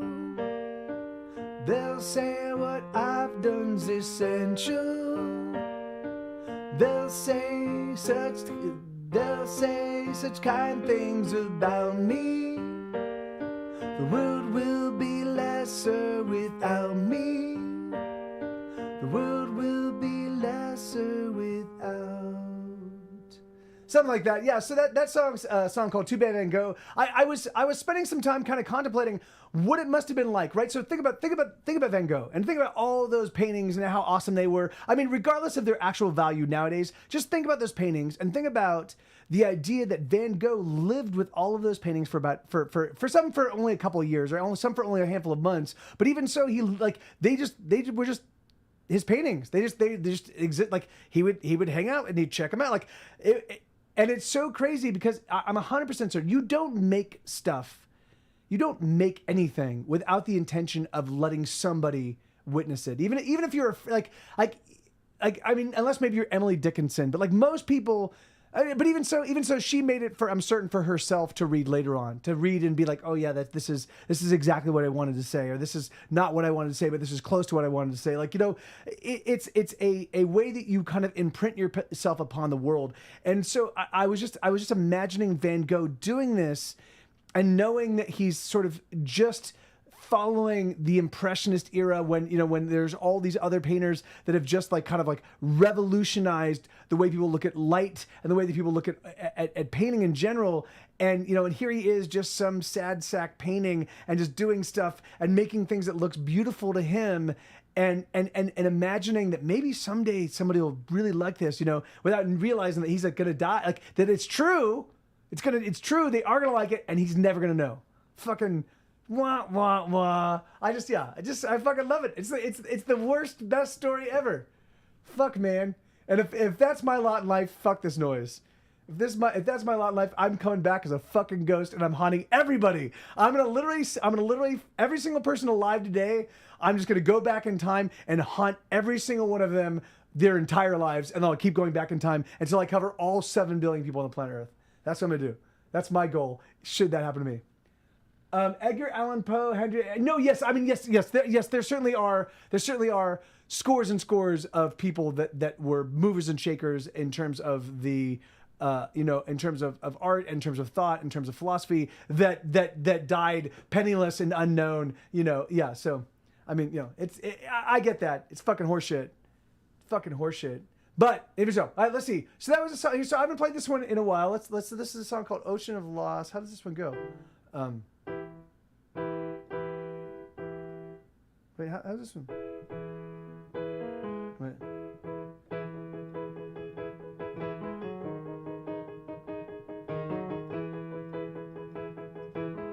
So yeah, this is a song called "Ocean of Loss, Shore of Subtraction."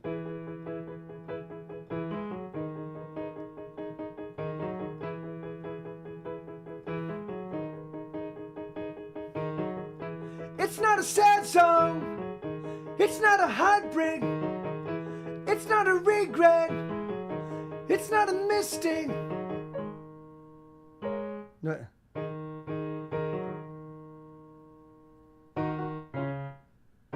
I haven't played this in.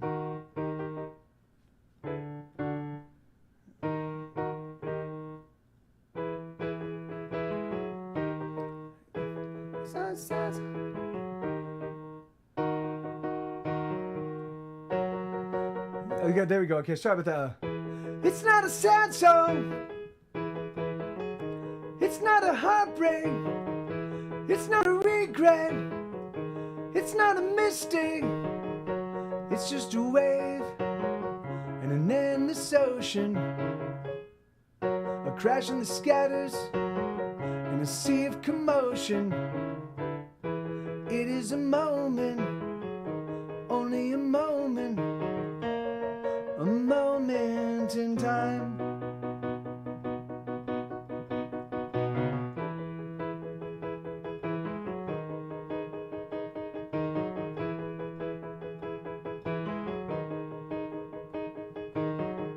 It's not a wish, it's not a hoping, It's not a dream that helps us keep going. It's just a wave, an empty ocean, a thrashing that shatters all we've been holding. It is a moment, only a moment, a moment in time.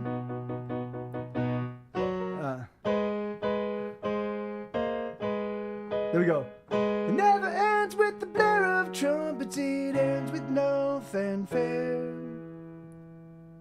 It goes out with a little whimpers as if anybody cared. You share, but no one gives a damn.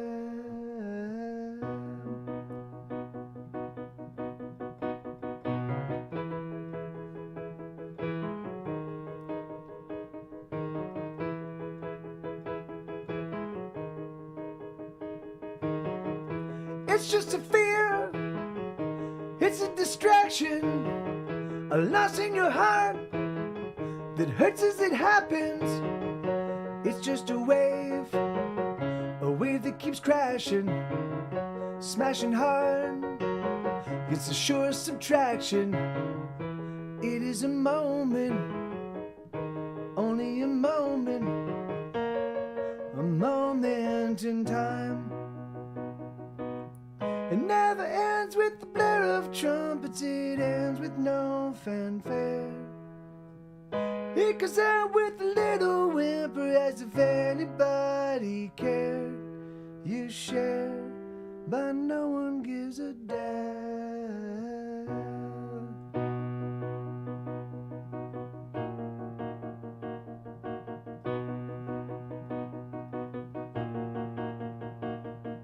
Like the rain, the moments evaporate. We never know just how to keep them tucked away safely in the safest space.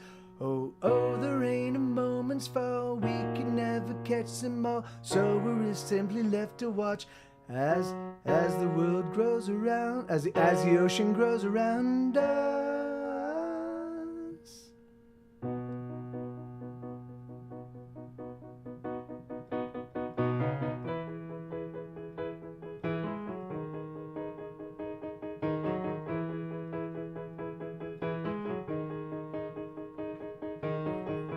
It's not a sad song, it's not a heartbreak, it's not a regret, it's not a mistake.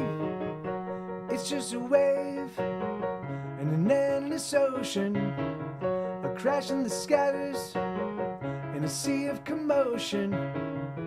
It is a moment, only a moment, moment in time. God damn it. Anyway, I haven't played that one in 1,000 years. I almost forgot it. But yeah, so that's a rough approximation. That's that's a butchered version. That's like an aborted version of that song. Bugga up, bugga doom, bugga ding ding ding, digga digga ding ding ding ding dong. But it is. I'd be pissed. We're worse. Be like Colonel Sanders and not have success until like age. And I mean that's actually to have success at 80 years old. That's pretty cool, man. You know, like that works for me. Like if I just have to struggle and then I get a full decade of just being like, yeah, I finally made it. Like that's fucking cool. You know, for me it would just be to go through life busting your hump. You know, like looking around at other people that do things half as well, and you know, by dint of their parentage or their money or their privilege or their location or some dumb luck or something, you know, you just see like, you know, like, ugh.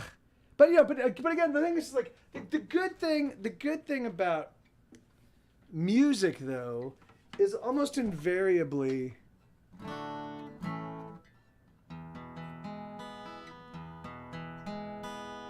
Yeah, I mean, it doesn't have to though, Amanita.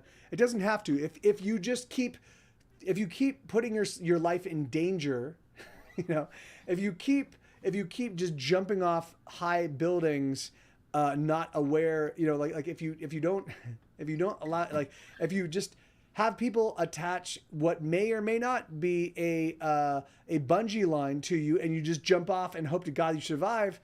I bet you you could extend out your seconds. All right, so what do you guys want to hear? I've got time enough for maybe two or three more.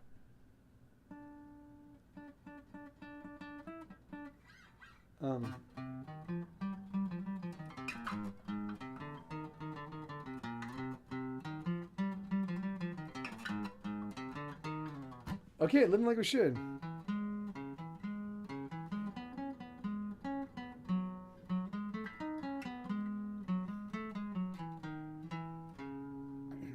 I am strong, are you strong? Maybe we can get along, build a life. There is nothing we can't try, just so long as we have you and I. Do you fear? Do you fret? Have your worries happened yet? Put them down, take my hand and we'll surround all your fears with joy and happiness. Oh, we're running out of time, put your hand in mine. And let's get to living like we should. And you're good, and we're good. So let's get to living like we should. Take a breath, just relax, open up and stretch your back. Here we are, in a moment that we share. We are here and here is everywhere. Oh, we're running out of time, put your hand in mine. And let's get to living like we should. And you're good, and we're good. So let's get to living like we should.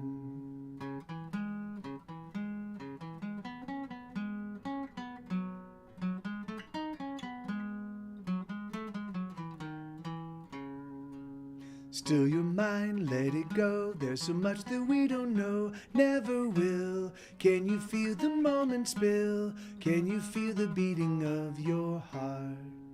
Oh, we're running out of time, put your hand in mine. And let's get to living like we should. And you're good, and we're good. So let's get to living like we should. Oh, you are beautiful, and this is another very lovely day. Oh, you are beautiful, and this is another very lovely day.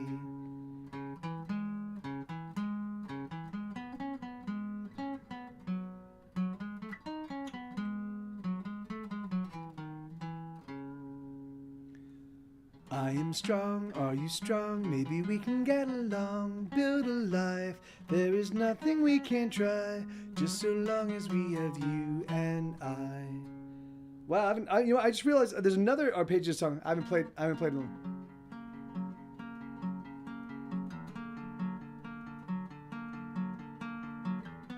Right.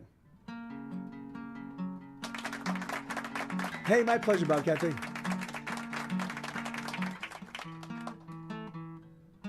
Wait. Shit, dude.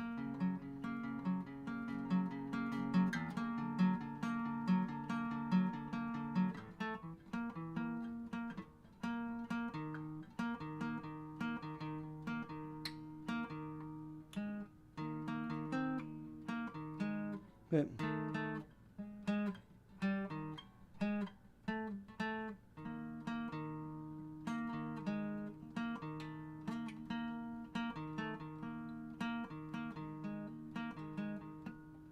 Wait, no, it's shit.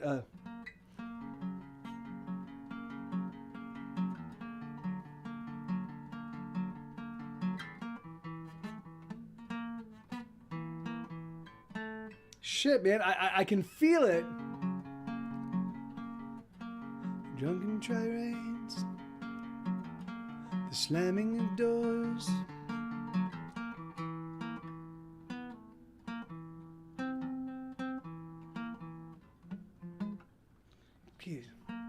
Drunken tirades, the slamming of doors.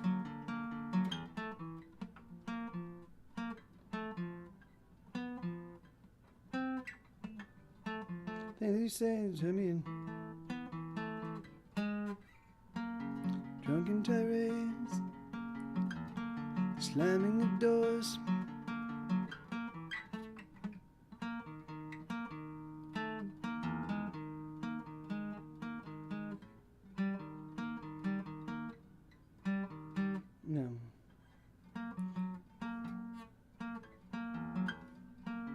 Drunken tirades, slamming of doors.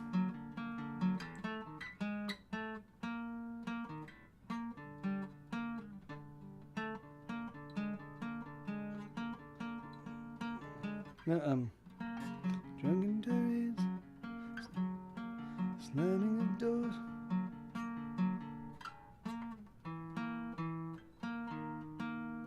There, yeah.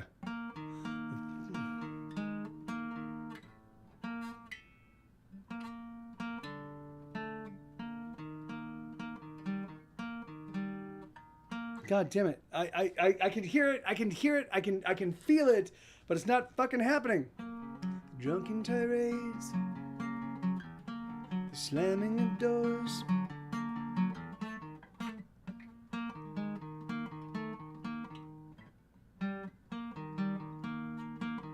Things.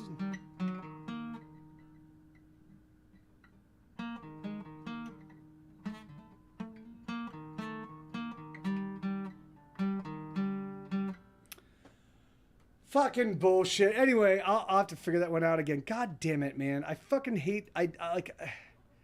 It's I just can't stop. My brain just does not let me. Let's listen to that one. This is a song called Booze. Yeah, but I've.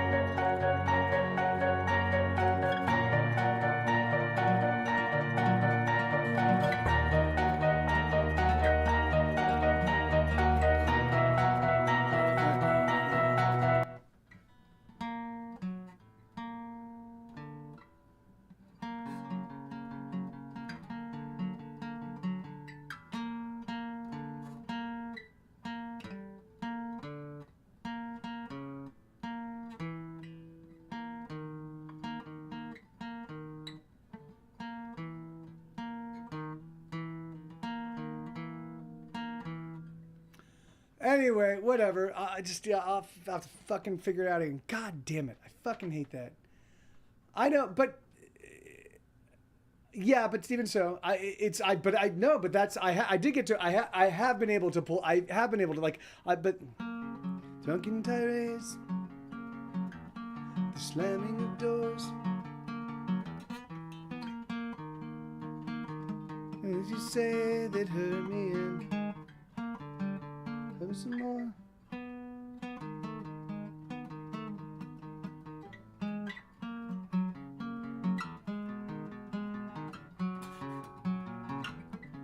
Way that you scream and shut me away. Insults you hurl as tomorrow. There you go. Insults you hurl as tomorrow becomes today. Can't you be cool? Can't you be cool? Can't you be cool? The drunken tirades, the slamming of doors, things that you say that hurt me and hurt me some more. Can't you be cool? Can't you be cool? Can't you be cool? The way that you scream and shut me away, the insult you hurl as tomorrow becomes today. Can't you be cool? Can't you be cool? Can't you be cool? 'Cause I just want to love. Wait, no, 'cause I just want to love you. So please, please, please, don't leave me alone. Oh, I just want to love you. So please, don't make it so hard. God damn it.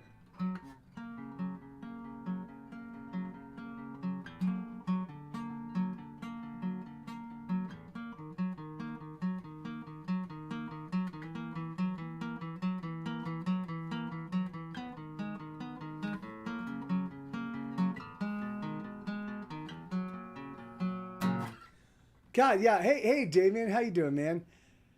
So yeah, that one's tough. That one. If I lose that one, it would take me forever. Like that. Like that's why I practice it with some frequency. But I haven't played that one in a couple weeks, and so I was afraid that I'd lost it.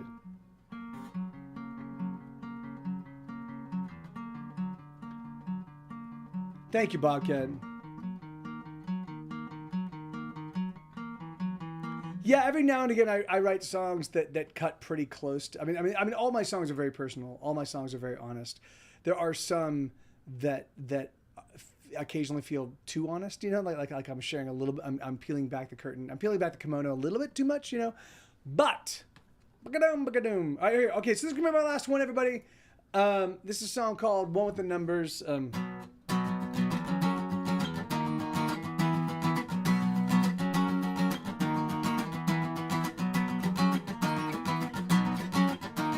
Heed me, brothers and sisters, this is a call to arms. Hoist the flag, buckle up, sharpen your tongues to your guitars. This is the New Deal, this is war, it's time again. And I am your only friend. I am the one with the numbers, but the numbers ain't never add up. Where's my generation? Where's my chemical stimulation? Where's my sexual liberation? Where's my heart's ease?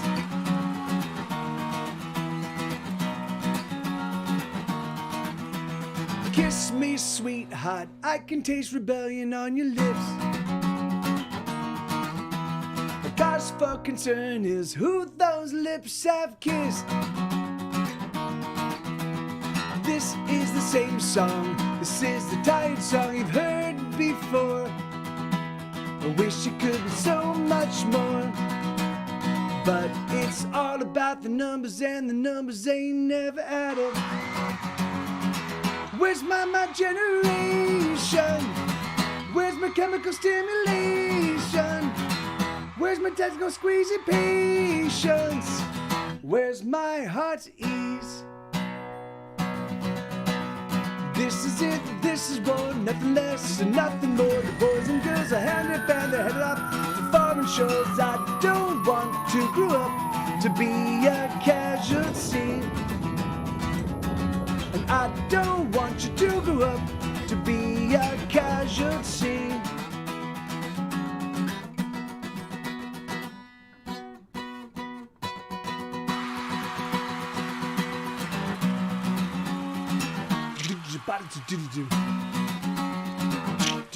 Boom.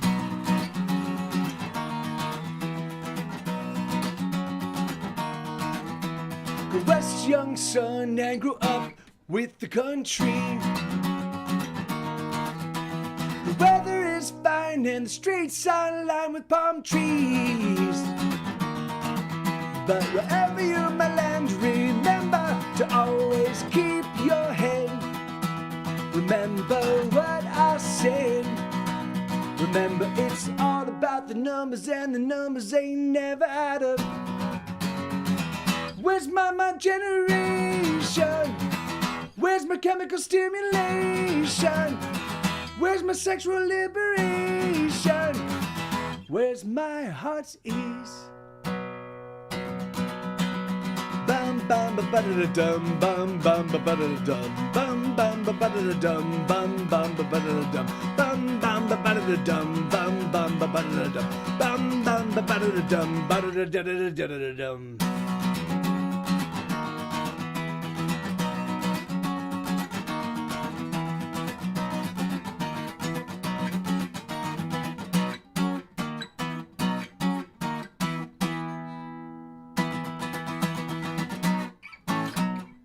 Something like that. I haven't played that one in what feels like 1,000 years. I probably have not played that song in a good handful of months, but that's a song called One with the Numbers. We used to close with that song back in the late 90s and early aughts. We would close with that song a whole bunch, and it was a big epic ending. But thank you, everybody. I love you guys. I will be here, so I am streaming on Sunday. I'm doing a daytime stream for all my European friends that can't make the nighttime streams. So it won't be a long one. It'll be maybe about an hour and a half to 2 hours. It'll be from 1 p.m. Central Time. So that'll be about 8 p.m. EU time. I mean, depending if you're on the West Coast, and yeah, and it'll be a good time. And then I shall be back. No more crowns. What crowns? What are crowns? Crowns are no more. What are crowns? What about crowns? So yeah. Anyway, so what about crowns? What are crowns? What are we talking about? Why are we talking about crowns? I have no idea. What are I know what crowns. Oh, Fall Guys. Yes. Like okay. Peanut, hazelnut, cashew nut, You macadamia motherfucker. nut. That was the one that was sent her. I love you guys. I really, man, I do have to say. Going crazy. She said, "You stop naming nuts. Pine nut, pistachio nut, red pistachio nut, natural, all natural, white pistachio Okay. nut." I do have to say, thank you guys. Like, you know, like thanks for being a part of this whole stuff. Like, I am making a very concerted effort to grow everything right now. I'm obviously I'm not putting anything on the creative front on a back burner. I am just literally, this is, you know how you have a candle and it's got an end, right? It's got an end, and then sometimes some people will whittle the other side and they'll burn the wick from the other end. What I've done is I've just said fuck it, and I've just shoved my hand right into the fire, and so I'm working like a fucking maniac. But I do feel some shifting. There is some cool stuff in the offing, and cool stuff seems to be happening, and people seem to be responsive, and like the Instagram stuff is going well, and the Facebook stuff is going well, and Patreon is slowly but surely growing. And so and yes, and if you do listen to episode 4, please let me know what you think, because I think it took me the first 3 episodes to figure out how to tell episode 4 the way I did. And I think that episode 4 is the template upon which all of my other episodes are going to. So the first 3 are fine. The first 3, in fact, I love the first 3. I think the first 3 are super fun. But there's a little bit of, well, you'll see. Listen to episode 4 and you'll be like, oh, this is fucking amazing. I really do. I think so. Like, you'll have to let me know, because you might be like, it's all right. You know, like the music's okay, or like the topic's only okay. But I think I figured out my modality of storytelling, and I don't want to say much more than that, because I don't want to spoil it for you. But yeah, you'll have to let me know. So I love you guys. I love you all, and I will. Yeah. Do we want to raid somebody? Is there somebody we can raid? Let me just check real quick and see what's going on, because there might be like Boone might be playing, or Carl might be playing, or you know, or Dave might be playing, or somebody else might be playing. So let me just check and see.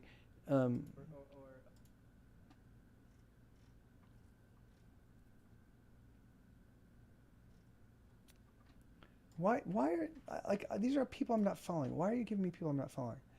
Okay. Mike's here. Let's go do Mike's here. We haven't seen him in a while. So let's go raid Mike's here. Well, let me get through it. Oh, is he Boxhead streaming? Yeah, fuck yeah. Where's Boxhead is Plump Rum Stump, right? Plump Rum Stump. Let's see. Plump. Mike's here. Josh and Plump Rum Stump. Yes. All right, we're gonna go raid Plump Rum Stump. Fucking sweetheart. Let's do this.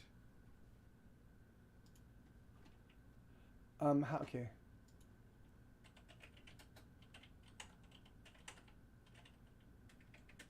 Plump Rump Stump. Okay. Oh, jeez.